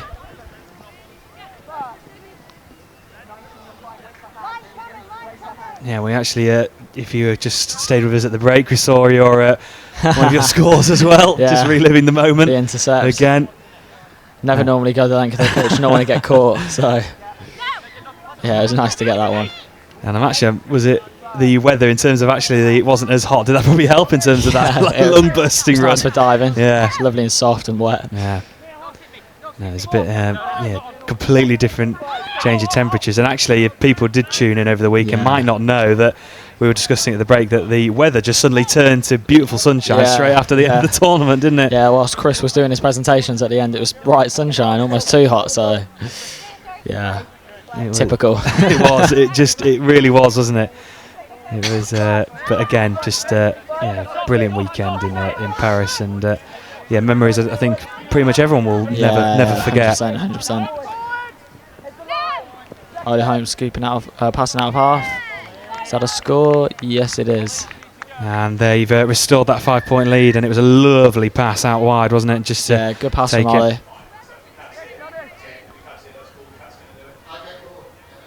And then in terms of yourself, Sam, coming into this weekend, of course, a lot about this weekend is the talk about the selection for the England internationals. Yeah. What was your sort of thinking process? Was it just to play your own game and just show off your skills? Just have fun, yeah. Never normally try and put too much pressure on myself, because then I start to fret and make bad decisions. So just go and have fun. Of course, it's sort of that mentality's changed, hasn't it? It feels like from what I've heard at the nationals, it's all about sort of making your mark and trying to get on the international scene, but it's also trying to do well for your region as well. Yeah. It's always great to play in a final on Bank Holiday Monday. It's always great. Not that I've ever been a part of one, but Yeah, it's coming down to the final day tomorrow, the third and final day. And we'll see all the finals, lots mixed and the mixed semi-finals, men's semi-finals. That will all culminate tomorrow, including those 3 finals back to back to back. The mixed, the women's, and the men's. Of course, our final game of day 2, which will be the mixed 18s final, and that'll be coming up next. And that'll have the Northwest Blades taking on the South East Taipans. There's still 10 minutes left remaining of this quarter-final, and it looks like the Northwest Blades are well on their way to victory, currently leading by 6 points to 1.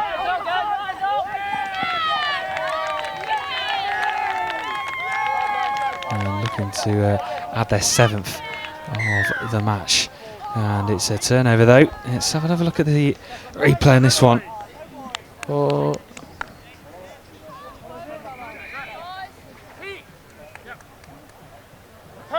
North East Razors driving out now.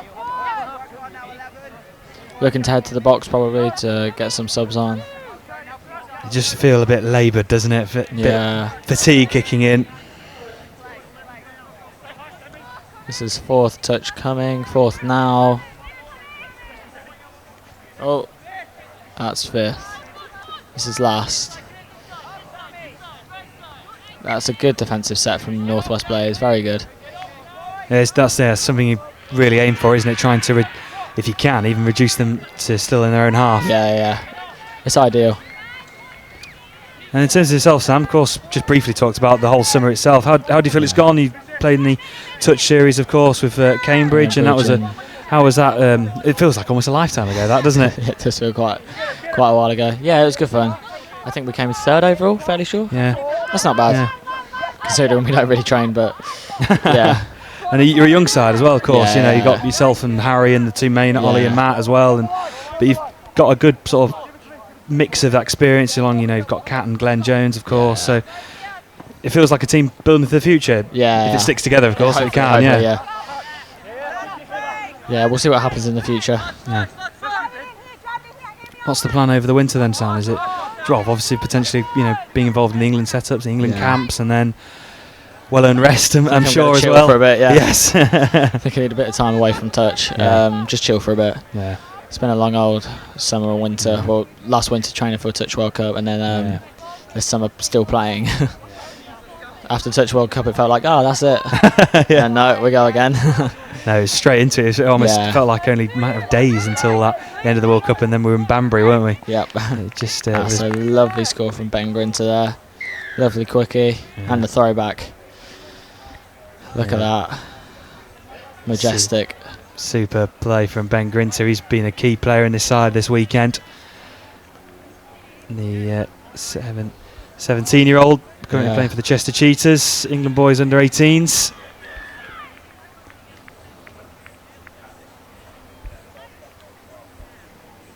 And 7 minutes remaining, and the Northwest Blades are in total control, looking to head into the semi-finals.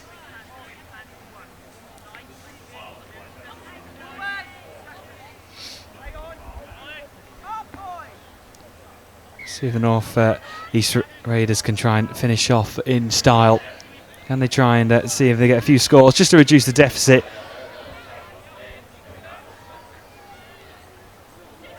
James Woodward's in the middle of that, alongside Leslie McCullen.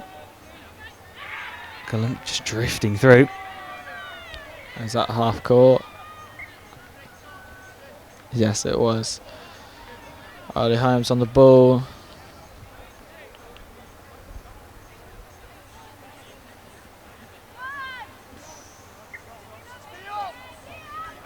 Yeah, loss of control, so turnover now. North East Raiders.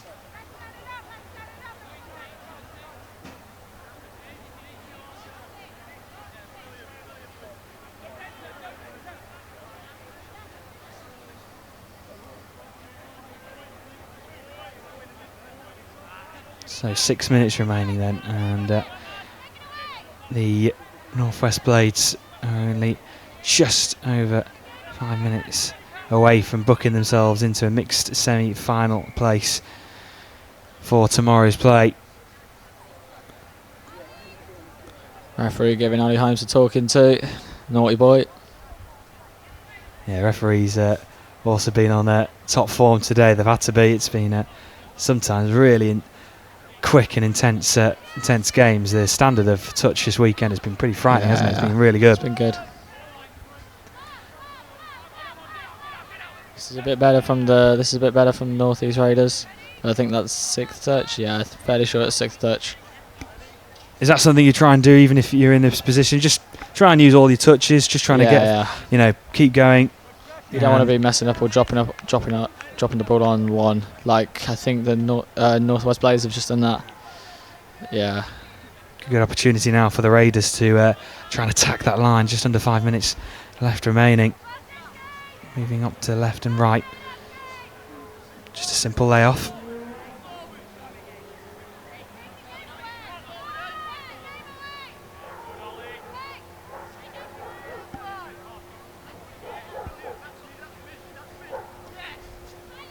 Maybe an opportunity. Picking up from half again. Oh. Unlucky, just the pass back, just not facing the goal line, and the pressure came straight away from this Northwest Blades defence. Oh, bit of a slip there. Yeah, I was about to say, it's been... What's the pitches like? It must be really hard. They are a bit hard, yeah. It's... But it's been interesting actually on pitch one. You've seen sometimes puffs of dust just coming out. It looks that hard. It's not a day for diving in compared to last weekend in Paris. Weekend, that was lovely. Out there it's a bit harder.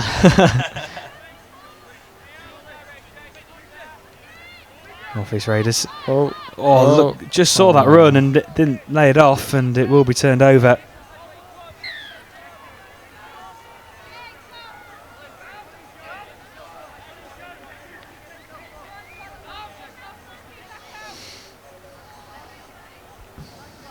Three and a half minutes left, not long now. I think Northwest Blades have pretty much got this game now. Yeah, final push from the Blades to try and kill the game off.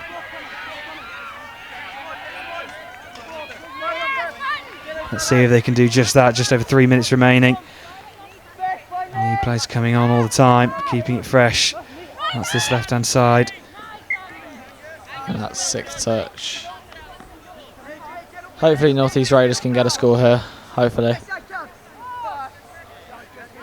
Yeah, deep inside their own half. Can they just try and work it up to the other end?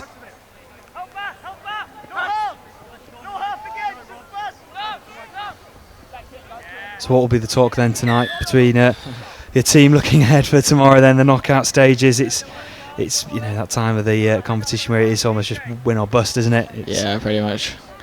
I think we'll be fairly chill tonight, knowing that we've got the other Midlands team in the morning. We know what they run because they're obviously our other Midlands team. So we'll be looking forward to that. And then we're unsure on who we may face, whether we even go through yet, because I think results have got to go our way. So yeah, we'll just see what happens over tonight. Is it quite nice potentially just having that final pool game, just almost? You obviously need to win it, but just maybe to potentially warm you up for that knockout stages. Yeah, it'll be good. We still need to go out there and play our game though, otherwise we'll go into the knockout stages on bad form. So, which we clearly don't want to do.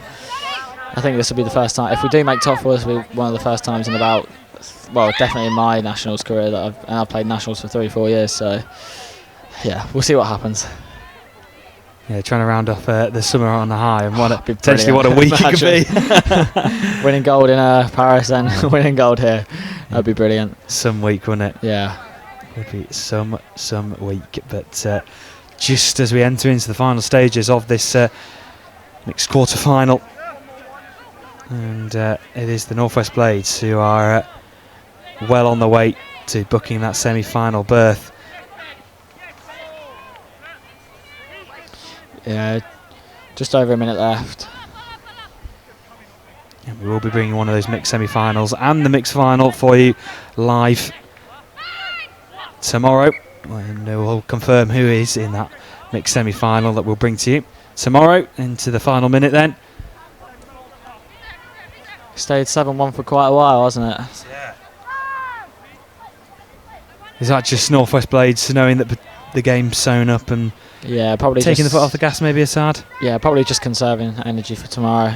They know that they probably want to win the tournament, so yeah, probably just conserving a little bit. So one final push then, maybe to get an 8th on the board. Really slowing things down and maybe just waiting to pounce at the right time. Space opening up on the right, Bobbing to go in himself. Score doesn't count. Seconds remaining, then we'll be hearing that hooter any time now. There it is. There we go. Final attack. No. There Touch. we go. And that brings an end to the mixed quarter-final. First knockout game we bring to you live this weekend, and it's a comprehensive win for the Northwest Blades over the North East Raiders by 7 points to 1, and they'll advance into the semi-finals tomorrow. Well, Sam, thank you very much for joining us on the commentary box, and all the best for tomorrow morning, for the rest of the tomorrow, and let's see if you can win that double gold for the or wrap up a perfect week. And we'll have one more game for you then today, and it will be the mixed 18s final, our second final of the weekend. Don't go anywhere.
Official, 1 minute warning. 1 minute. Go up, wait! Control intensity, guys. I'm coming.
So here we go then, the final game of day 2, the mixed 18s final. Northwest Blades versus South East Sharks.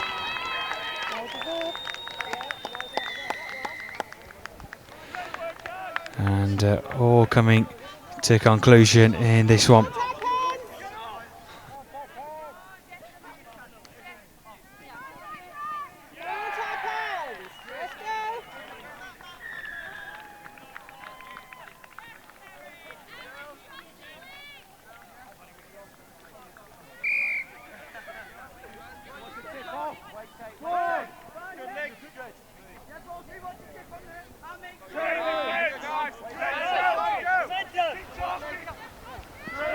So here we go then, the mixed 18s final. Northwest Blades versus the South East Saxon. Delighted to say that I'm joined by Kat Walker for this final one. And Kat, well, very warm welcome to the commentary box. How's your weekend been? Thank you very much. Yeah, been good actually. Lots of sun, which is what I like to see. Lots of good touch. Yeah. Lots of young players, you know, like these ones here, having a crack. It's great to see actually. I'm very excited for the future actually.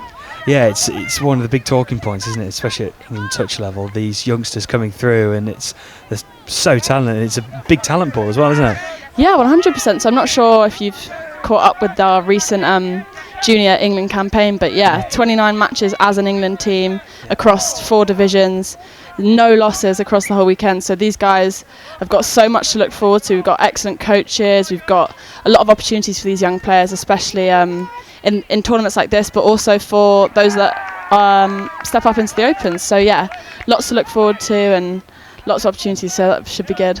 And what a weekend it was in Paris, wasn't it? It was incredible. All goals swept for England, and like you said, 29 games, 27 wins, 2 draws, unbeaten. Just incredible couple of days, wasn't it? Absolutely incredible, yeah. So I don't think any other nation has ever done that before, actually. So piece of history there for us. But yeah, fantastic weekend, and a lot of the players actually that were involved in that fantastic achievement are here this weekend, so it's nice to see them back. Short rest, only 4 days or so, but yeah, good to see them back and carving up here in Cambridge. Yeah, we had Sam Missing. He was, of course, there in Paris, and he was saying he was looking to try and get back-to-back gold medals for the week, which I'm sure a lot of these youngsters will be trying to do exactly the same. Of course, not bad for a school holiday. It's all right, isn't it? It's not too bad at all. And in this mixed 18, so Northwest Blades and South East Sharks both scoreless, and in these finals, especially for the youngsters, it's a massive moment, isn't it, the Nationals, when you get to a final? Absolutely, and there he is, Tom Clark, through the middle. on national TV. There we go. That was one for the parents. Yeah, huge moment. Definitely in the past few years. So I've been around for 6 or so years now, and the opportunities now are greater than ever before. So these guys have got lots to look forward to, lots of great touch ahead of them. So yeah, thanks to all the coaches, of course, and the kids themselves, the parents, for bringing them down. You know, it's week in, week out. It's a lot. And yourself, what were you looking forward to this weekend in particular? It's always such a big one on the calendar, isn't it, in terms of the England selections, of course? Of course, yeah. So I've been looking at the juniors this weekend, selecting squads and whatnot. So just seeing loads of different players, often that wouldn't get the opportunity within their club sides to be in the middle or get as much ball time or game time. So it's nice just to see children growing confidence over the weekend. They almost find their feet, and then culminating now in the final, although they'll be tired and whatnot, it's the big moment. So yeah. And what are you looking at in particular then for these? It's obviously so hard at a young age. They're not the finished product, of course. But what particularly are you looking at in terms of young players? So for these guys, exactly just there. Olivia Walker having good shapes through the middle, stepping up and being confident in making the touch and as a line going together. So Max Penasiad there and Liv Walker again up. And even through driving, here now the Blades have got good pace there through the middle, controlling the ball, and then back out. So yeah, just composure, control, looking after the ball, teamwork, and of course enjoyment. Absolutely, that must be at the forefront of it. The old cliche. Absolutely. And is it also on the pitch but off the pitch as well, in terms of psychology, bringing the team together and that finding the right characters that fit into making that whole team mould? Absolutely, yeah. It's obviously for a lot of these children, they come with nationals. It's throughout your entire region, so a lot of these players through opens and various divisions won't have played together much before. So yeah, there's about a month or so of training and working together to bring a finished product to this tournament. So what you're seeing here is, as you said, still very raw, not the finished product, but good work from the coaches to bring it together for a good game.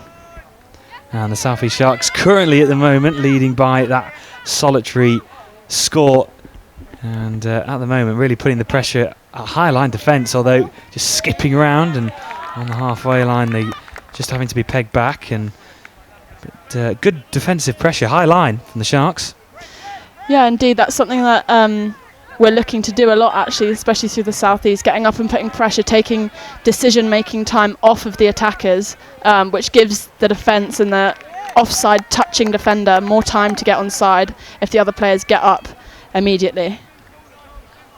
And you're saying you're obviously focusing a lot on the junior side of things. How have you seen that sort of develop over the last couple of years? It's pretty remarkable rise, hasn't it? Absolutely. So I think the best example is the recent JTC result. I mean, 2 years ago, the under-15s mixed England team came third, I think it was, maybe fourth in JTC. They lost in the semi-final, but this year they wiped the floor.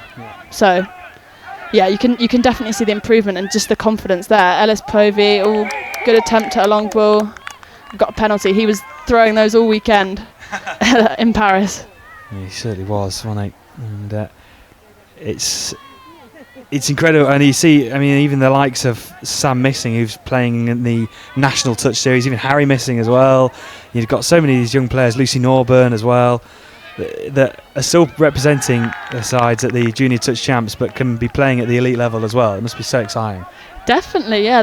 They've got through a lot of touch this year, especially those two, World Cup and whatnot. But it's exciting. There's definitely more opportunities, and it's nice to see that even though some players might be younger, they're still able to make open grade teams if they are at the standard. So yeah, it's great actually to see that the opportunities are there and people that are capable can do it.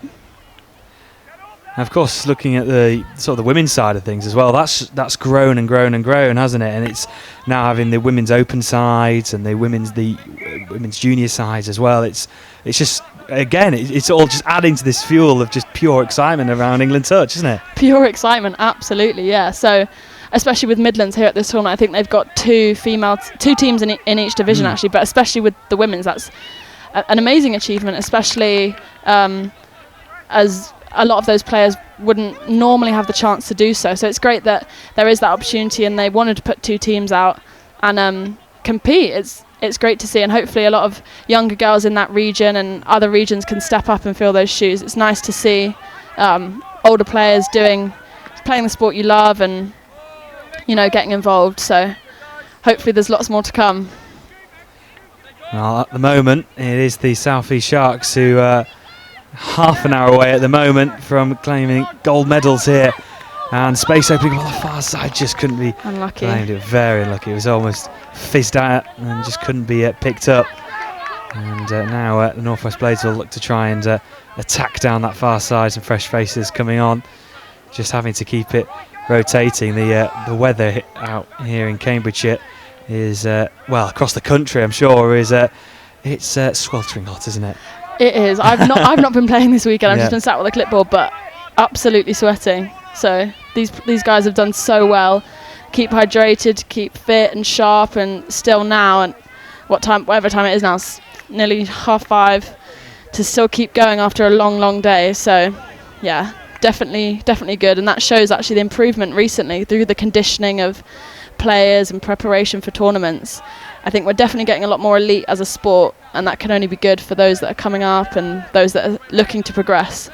Yeah, a lot of coaches and players have said that the Malaysia World Cup was a big part of that. And do you feel that as well? Yeah, definitely. I mean, I personally didn't go, but I've heard various stories, and it was definitely an eye-opener for the conditions that we can expect to face and whatnot. So, yeah, definitely good to be exposed to conditions like these. You only learn, don't you? Yeah, exactly. And weather like today as well, it's a different type of heat, definitely, compared to Malaysia. From what I've heard, it's a more dry heat compared to that humidity that they faced out in Malaysia. And it's interesting that the sport has really developed and becoming more aware in making sure players are safe and keeping that hydration levels and nutrients. The sport has become a lot more aware of that, hasn't it? Definitely, yeah. Obviously, it's very, very important, player welfare. You do not want people dropping like flies. And it's good, I suppose. It also keeps players in the sport. If you know that you're going to be looked after and there's provisions to keep you in the game, keep you at your best, then you definitely want to get involved. So at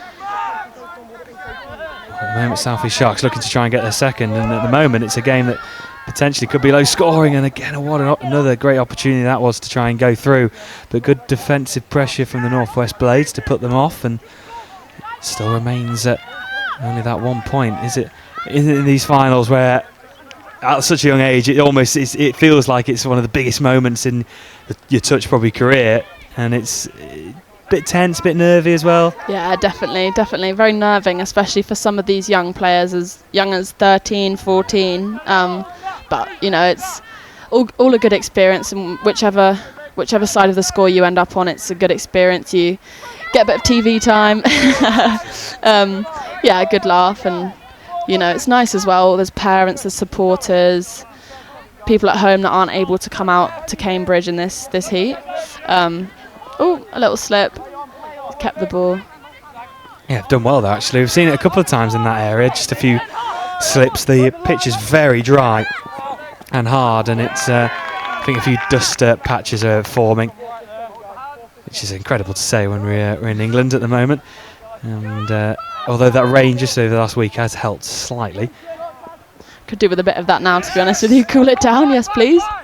Yeah, compared to last week in Paris, where it was over the Saturday and Sunday, it was a very say miserable weather, wasn't it? Really, a washout. Yeah. No, I was grateful for that. Could actually breathe. Yeah, compared to this weekend, it's sweltering hot. And so, what's next, Kat, in terms of looking ahead? You're saying obviously looking out and trying to formulate a plan for these next set of juniors you want to try and bring through. What's next then?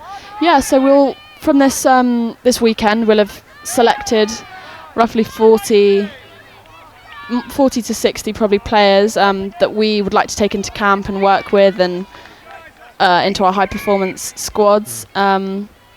Go through some training, a few months of training, and eventually whittle it down to a 16 person team to compete in the summer. So even those that aren't successful in the the final selection. We'll still have a good few months of training, and then again the cycle continues. It builds back up to nationals, and we go again. It just doesn't stop, does it? It does not stop. We've got the Euros coming up very soon, and then before we know it, the World Cup in 2023 will be just round the corner. Absolutely. And you, even now, even though that's 4 years ahead, have you still got that in the back of your mind, sort of still planning for that? Yeah, definitely. Of course, you want to build, you want to get ready, and you don't want to rush preparations. So it's all about preparing in advance, sort of formulating the principles you want to follow, I suppose. Following on from this World Cup, I'm sure there were many lessons learned, and we want to build on that and hopefully improve on performances. Go for some bronze medals and maybe even a gold, don't know.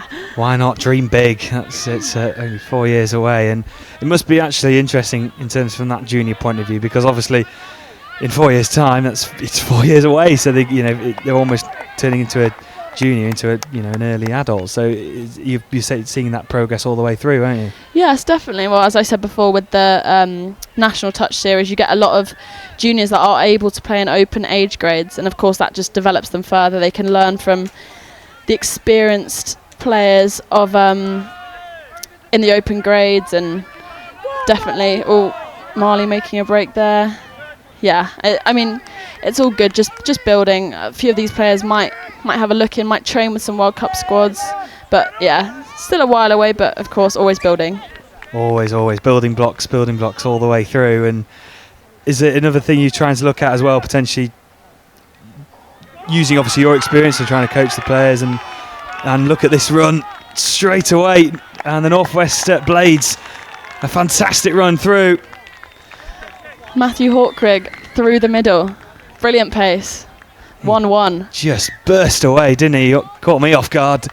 And a brilliant run through the middle. And it's 1 apiece. And what could be potentially a low-scoring final. And it's 1-1 with 3 minutes remaining in this first 20 minutes. But sorry, yeah, just going back to the original point. Just having a quick look at the replay now. Let's have a look and see where it all started from.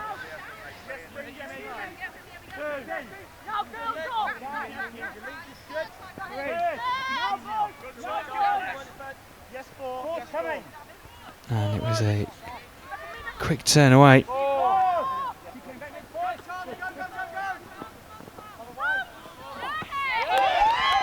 And it was oh so simple, wasn't it, in the end? Straight through the middle, good pace shown. Too much for the South East Sharks on that occasion. And they look like they've just hit back straight away. They have, South East Sharks. Well, in the blink of an eye, we've had 2 in quick succession. It's like buses. Wait all day for them and then they all come at once. Good feet from Tom Clark, good pass, and Abigail Pritchard there to finish it off. She's also just come back from Paris last weekend, so she'll be hoping to make it 2 golds in 2 weekends. Yeah, a lot of these players looking for that double glory this week. Let's see if they can do just that. And after getting back into it, the Northwest Blades, it's back to 2-1 in the blink of an eye. Let's see how the Northwest Blades respond straight away. Can they do so? Just patient with their build-up. Good high defensive line, trying to put them off, looking to spread it out left.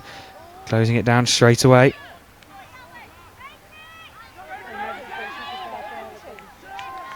Has he just sneaked through? It looks like he has. There 2 apiece. Well, incredible stuff. 3 in quick succession. A bit of a lull in this final, and it's suddenly just come to life. Oh, a celebration to match as well. Absolutely delighted with that one, and it's 2 apiece with just under a minute to go in this final. Incredible stuff.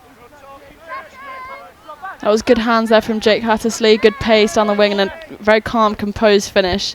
I can't tell you the amount of times that people get over the line, get all excited and drop the ball, so lovely to see that composure from the under-18 player on this occasion.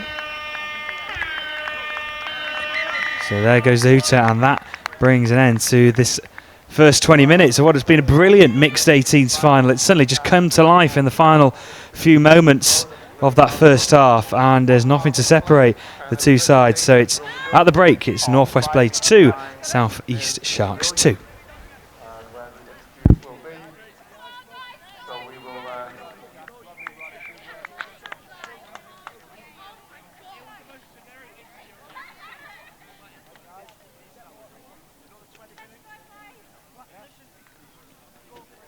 So at the end, we'll be looking for Ben Powell and It's really cool to play against a number of really good British teams, which we don't always get to play against. To have a 2-day tournament also is not new for us, but we don't have that a lot as well in Europe. So yeah, I guess the two just really good high level that makes a difference. For us, this is a step up. We usually play, we've got a local league, a Catalan league. There's only about 7 or 8 teams, mixed levels. And then we try and get around Europe and play a few tournaments. So for us, this is great to play top quality touch. So for us, it's a real step up, and we're really enjoying and learning a hell of a lot. I mean, we wanted to play at high level, and we got what we came for. Obviously, it's been a tough tournament for us because we're a team that we don't have a league. We're just one club and one national team together. But it's been great. It's been very high and complicated, but we're hoping to finish this tournament with positives, and it's definitely the case. We've got, was it like 7 players, I think, between the ages of 15 and 22, with the majority of them never playing at this level before, only playing touch in our local league. So they had a big step up and a big learning curve, and I definitely feel like they're better players no matter what happened yesterday, playing in today's game. So that's what we came in for, was more experience, more exposure, and the guys are getting it and adapting well. For us, it's a very, very good and interesting experience because in our team there is a mix of level, and it's very fun for us to play in the European Championship. It's a way to discover other countries and to learn about the other countries and to play a mixed level. The weekend's been challenging. It's the first time Source and any Guernsey team has come to a competition like this, especially some new players for us coming up against some big hard competition such as the Cambridge team and so on. So it's been a challenge, but it's been great. We had a nice mix of some that haven't yet had a chance to play at this level versus others that are well equipped and experienced in it. So having the two together and playing in this has been brilliant. It's a lot quicker, and I think the newer players is seeing how quick touch can be played at, so the ball scalability, playing around, and also utilising the players on the pitch has been perfect. It was amazing. It was exactly what we wanted. We got to come over and compete against the best teams in Europe. We planned for quite a while for this tournament, so yeah, like I wish there was more of these tournaments. I wish they were on every few weeks, but yeah, it was great. It was great. A great weekend, two tough days of touch. I think 10 or 11 games between us. Hardest combinations of touch we played today was all fantastic touch, and you could tell from the championship there were loads of strong teams. I think 2 or 3 teams lost 2 or 3 games and might have still been in the final. We're a bit of a revolving door, so you never really know, and that's why sometimes we're quite good, sometimes we're a bit average. But the standard of touch in the UK is definitely rising. It's gotten a lot better. We do have, I think, 3 or 4 standard English guys playing the national side as well, so that does help for a bit of stability. 18 teams, very, very tough, obviously. Teams from all over Europe. It was a great tournament, lots of good games, and we'll definitely be back next year.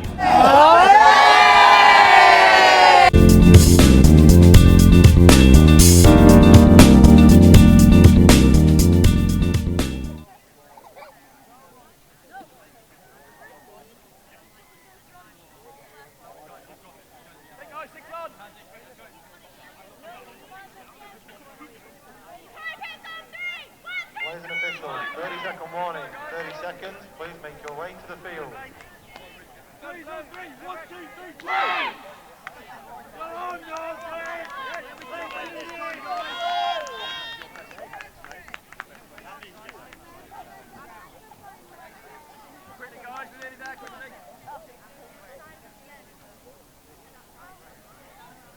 Players and officials, please stand by. Let's go, guys.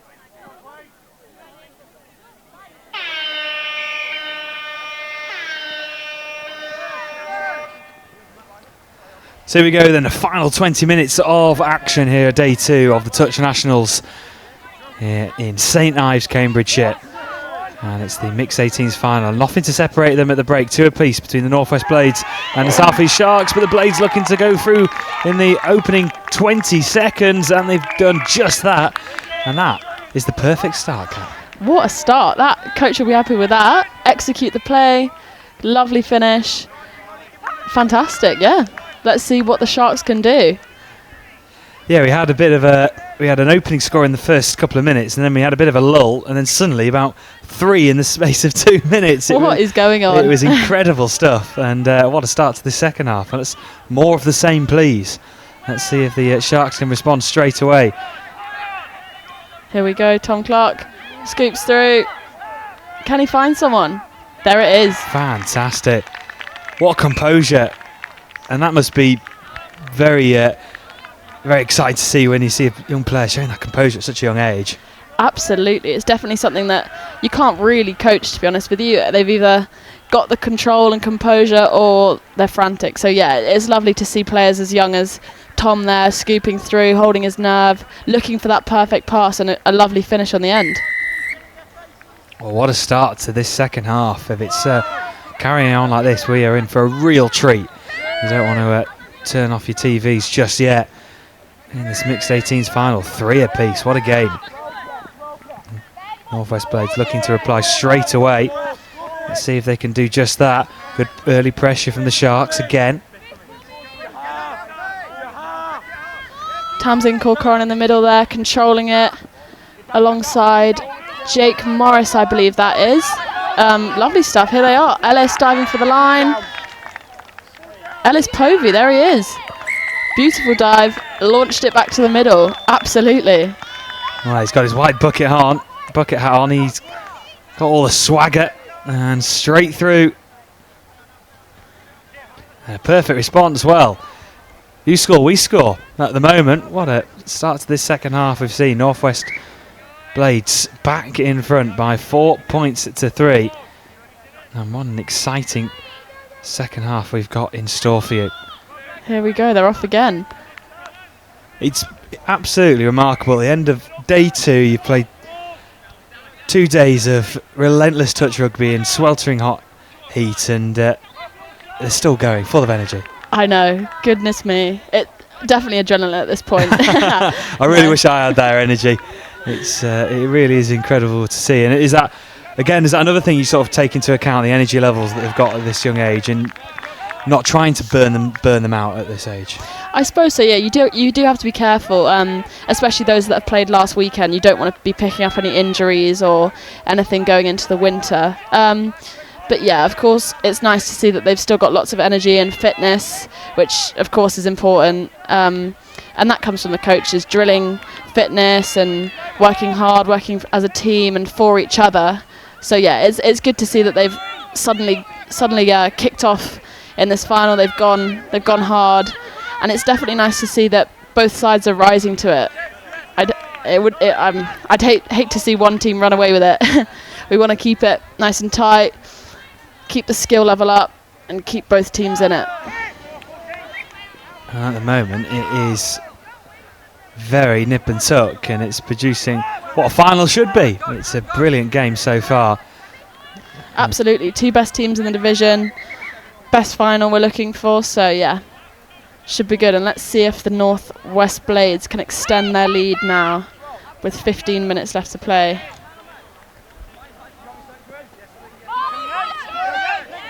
Support coming in and looking to try and attack the line. Can they work their way through? Good stubborn defence from the Sharks. They need to be now. Don't want to let a 2-point gap open up.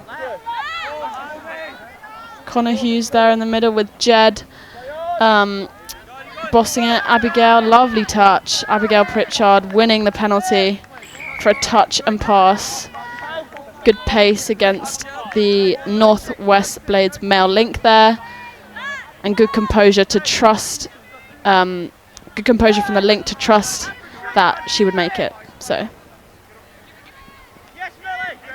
and of course, looking at selecting these juniors, do you look at, of course, looking on the field, but off the field, it seems like there's been a massive step towards trying to not improve it, say, but more of an awareness and the psychological state at such a young age, of course, when this is such a huge moment for these guys, and every game's just going to be another big moment, isn't it? So is that something you really take into account? I mean, yeah, it's important to have players that don't lose their head and don't get in a strop, but from what I've seen all weekend, actually every single junior has done themselves proud, they've done their families proud, and of course they've done their regions proud. So I'm very impressed by what I've seen, from the talent on the field to also the composure and the professionalism actually of these young players, which honestly I don't think you could expect. Oh, what a pass. That was Ellis Povey. Take a bow. Incredible pass from Ellis Povey. That is worth another look. Absolutely incredible. Jake's got his second. Huge 20-30 metre pass there from Ellis. Been doing that all weekend in Paris. Yeah, he certainly was, wasn't he? And he's now brought that to the Nationals here in Cambridgeshire. And again, we talk about it, such a short turnaround from the JTCs to the Nationals. Is that something you've got to look at as well? Make sure that they manage that time wisely. Yeah, of course. You've got to be careful. We don't want any of these youngsters to be picking up big injuries or anything that's going to cause long-term damage or anything, But yeah, I feel like at this age, it's probably the age that they can have that short turnaround. And actually, a lot of them have had good preparations, ice baths, cutting training down, taper week, so that sort of thing. Oh, there it is. That's the response the Sharks needed. Is it? Oh, is it going to be rewarded? Let's have another look.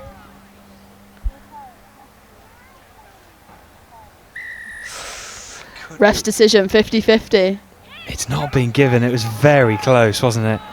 Indeed. Liv Walker running the short, drawing the man and then dishing off to Tom Clark. But they'll go again. Can they try and work through? That's the man, Ellis Povey's there again. He's working in an attack and defence for his side. Danny Ticehurst here in the middle, looking to set something up. Desperately trying to get a score for his team. Ooh. In the ruck there. They've got another penalty. Repeat set. The Northwest Blades defenders will be getting tired now. Hopefully the South East Sharks can take advantage of that. Oh no. And they can't. What a shame. And the Northwest Blades hang on, and they'll be bringing a bit of a sigh of relief, won't they? It's so hard when it's been at the end of the second day trying to defend repeat sets. Honestly, a repeat set is the worst thing you could ever want. Speaking from experience, it's not good. No, you see a mistake and you think, oh, another set of defence. But no, they did well there. Good composure, staying tight as a line, and yeah, forced the mistake. So good defence there. Oh, a lovely turn of pace and a lovely pass over to that far side, but looks like it was just forward.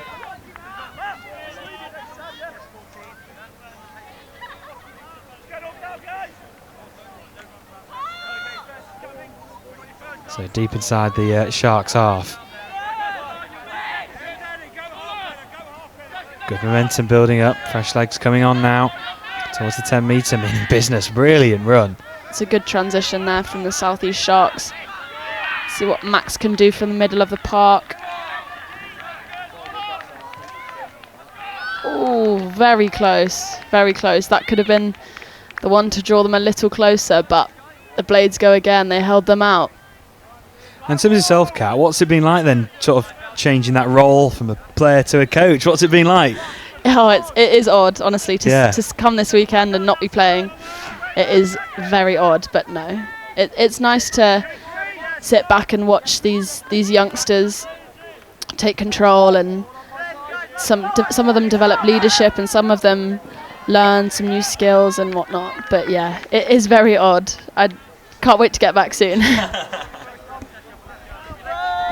So coming into just over 10 minutes remaining, and still, even though the Northwest Blades have that 5-3 lead, it's still all to play for, and it's just what we would have wanted coming into the closing stages of this final. Good momentum in this attack, and if the Sharks can get a score now, that would really set up an intriguing final 10 minutes. Let's see if they can do just that. Final touch, great work on the Blades, and even at the end of the day, still that high intensity defence, and it's proving its worth. Absolutely, yeah. So that'll be definitely a prominent focus. Well, it would have been a prominent focus throughout their training campaign, and even in the build-up to this match, the coach would have been discussing various defensive principles that he wants them to follow, and it looks as though it's paid off at the moment.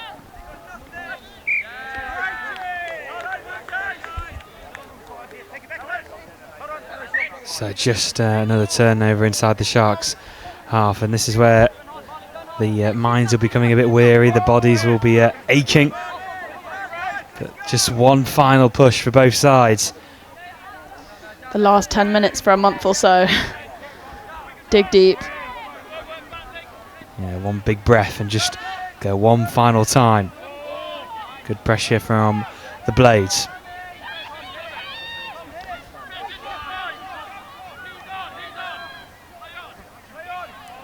Still applying this pressure all the time. The Blades are really having to soak it up, and it looks like they're going to go through. Just a tumble to the ground. It's not going to be given. Touch pass, very tight, very tight. Good crack from Tom Clark. Good hands on the wing there. But no, wasn't meant to be. The Blades will come again. Can the Sharks hold them out? What would you be looking at then as a coach coming into the final sort of stages, mixed 18s, final, and it's still so tight. You know, it's what would you be trying to say to this? To either side in terms of the Northwest Blades currently in this end. So would you just say keep doing what you're doing, just hold on? Yeah. So from the Blades' point of view, they're leading the match. I'd be saying stay calm. Don't try and do anything special to win the match. Look after the ball. Whilst you have the ball, the other team can't score. So hold on to it, and game management really. Nothing silly, nothing that's going to cost us the match. Just hang tight.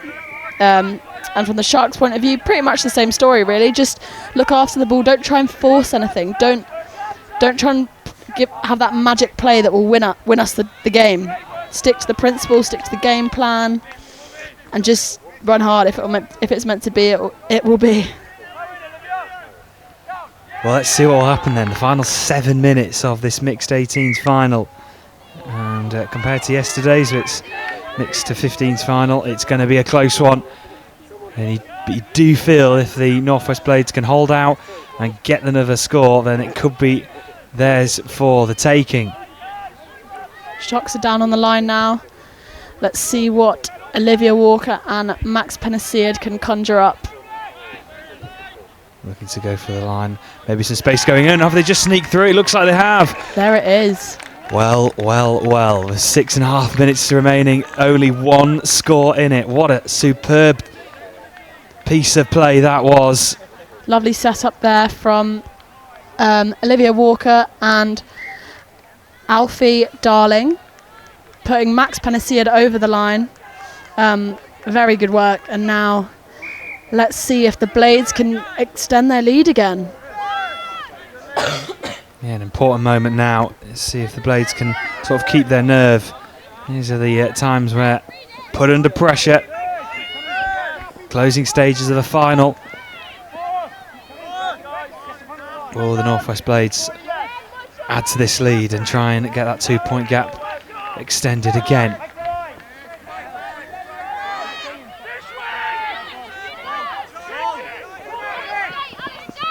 Lovely floated pass out with good pressure from the Sharks, and a turnover in play. Here they go. Got to go the length. See if they can hold on to it. Yeah, important moment now. Can they hold on to this? Let's see what they can do.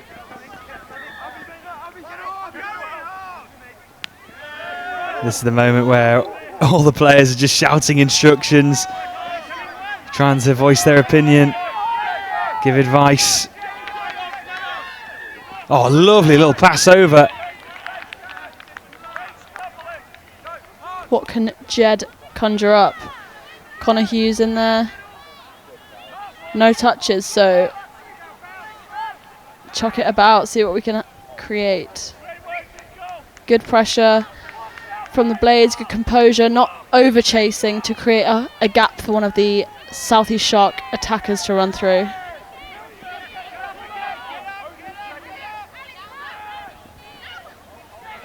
Over the 10-metre mark they come, towards halfway. Just slowing things down a tad as the cavalry come on. Seconds are ticking down. Score now, maybe now for the Blades would just seal it. It's been a low-scoring affair in general.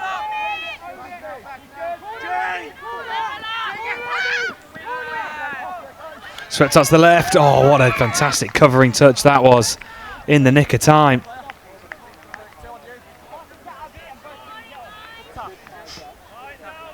Back for a penalty in the midfield, and the Sharks go again. They really need to score off this set to give themselves a chance of getting that win either in normal time or down to drop off, which I'm sure nobody wants at this point in the weekend. Yeah, if the game is all tied, we will go to a drop off, and we'll try our best to try and talk you through it. And it's quite a spectacle, although I agree, I don't think the side will be wanting to go to a drop off at this stage. It can be a gruelling affair. So just over 3 minutes then remaining. Northwest Blades clinging on by the skin of their teeth at the moment. Good yards made up, attacking the halfway line now, slowing things down a tad. That's that man, Ellis Povey. Sharks have got themselves a turnover here. 2.5 minutes to go. Looking to get a score to bring themselves back into the game. Danny Ticehurst there with some good composure. But really, we need some momentum now. So what can Tom Clark create?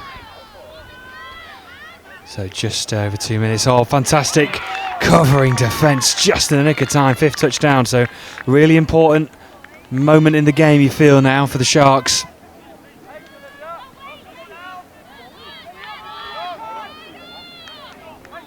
What a pass. Incredible pass, but good closing down. Now with 2 minutes to go, would he be just saying, calm, game management? Absolutely. Yeah, deep breaths, look after the ball. Nothing silly. Just hold on to it, really. Don't try and do anything miraculous to win the match. Look after it, complete your sets. Don't cough up the ball easily.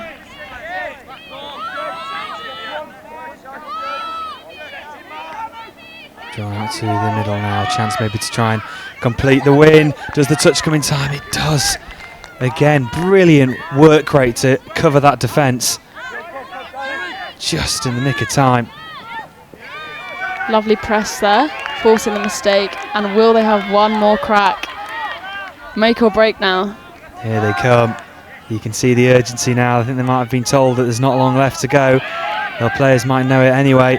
Getting towards halfway. Look at this high defensive pressure. Into the final minute we go. And still all to play for. Only the one score in it. A penalty. Here we go. Last set. Can the Blades hold out? What a moment in this final this could be. Can the Blades hold out, or will the Sharks get back to 5 apiece? And that could be that potentially. What a time to make an error. And the Blades will be looking now to just hold on, get towards their subs box. So they're going to get some fresh faces on, still inside their own half. Seconds ticking down. Space to run into, space to carry the ball. Over halfway they come. Here's that man, Ellis Povey. What a final he's had. Being one of the main instigators in this Blades side. Not long to go. Surely the game looks like it's going to be won. Gold medals heading the way of the Northwest Blades. And there we go, the full-time whistle. And victory for the Northwest Blades by the narrowest of margins. Well, what a fantastic final. Both sides worthy winners in a sense, but it's victory for the Northwest Blades, and they'll take the gold medals. Absolutely, take the medal back up north. Yeah, cracking game. Both sides there showing composure, pace, passing skills, and of course solid rucking. So yeah, fantastic match. Good representation of junior touch, and I hope you've all enjoyed it. Sat at home in the cool with the air conditioning on. Absolutely, yeah. It's been a sweltering hot day here in Cambridge, and credit to all the players who have played through the heat and given us 11 fantastic games for you to enjoy, culminating in this mixed 18s final. Well, Kat, thank you very much for joining us for the final, and of course we'll announce the MVP in the presentations coming up in a couple of moments' time. We'll be joining the presentation party on the pitch in just a couple of minutes. But Kat, thank you very much for joining us. Thank you for having me. And we'll be joining that presentation party in a couple of moments' time. Don't go anywhere.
So after a brilliant day here in St Ives of the second day of the Touch Nationals Juniors and Opens and a cracking final in the mixed 18s, we will now have the presentations for the winners of that, which was the Northwest Blades, and Chris is down there on pitch side for the presentations. Well, that was a fantastic final. I think we can all say went down to the wire with Northwest Blades winning just by the one touchdown. I'm joined by their head coach, Kevin Hattersley. Kevin, you've already been Gatoraded, so to speak, on the park. Is that the most refreshing moment of the day? Possibly, yes. With the temperature, it's been really hot. No,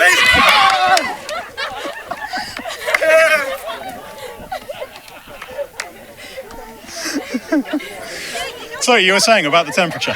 It's suddenly got cooler. But no, it's been a really good weekend. We've really enjoyed it. For a lot of the players, it's the first time in a competition. So, yeah, I can't say anything more than that. Really enjoyed it, and the guys have enjoyed it as well. They've worked hard. I think their reaction then and obviously the banter with you just shows the camaraderie that you brought down into what was a tough competition this weekend. Yes, we do. We've gelled quite a lot over the last 2 or 3 months as a team, as a squad. A lot of the kids I've known for probably 2 or 3 years as well, so through club rugby.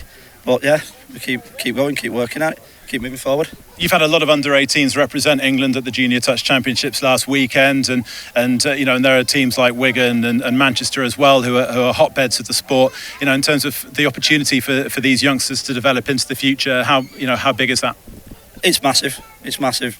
Juniors are the future, aren't they, of rugby? So we do need to get into more rugby league teams around the Northwest, but that's on process. Keep working, keep moving, keep pushing it forward. Well, congratulations, Kevin, and to you and your team. And we will just have Ben Powell, who's High Performance Director, to hand over the trophy and the medals to the winning team. That'll be going on in the background. But in the meantime, join us again bright and early tomorrow morning for Finals Day here at One Leisure St Ives for the culmination of the 2019 Nationals. Thanks very much for watching, and good night.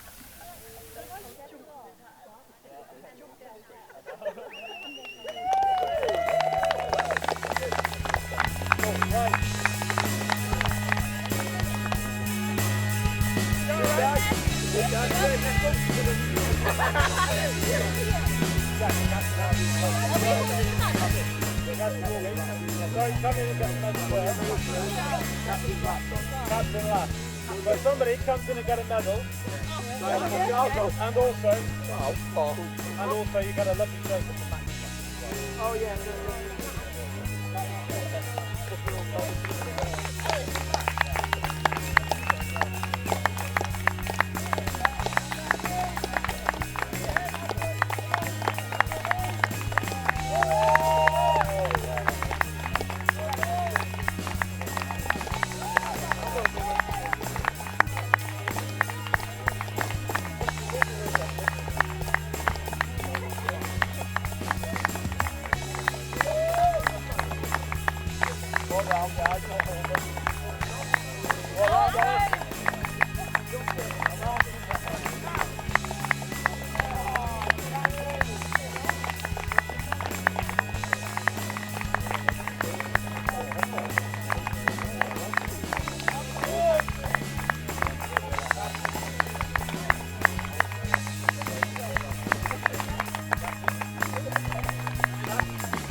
And look at Emma. With her hand up.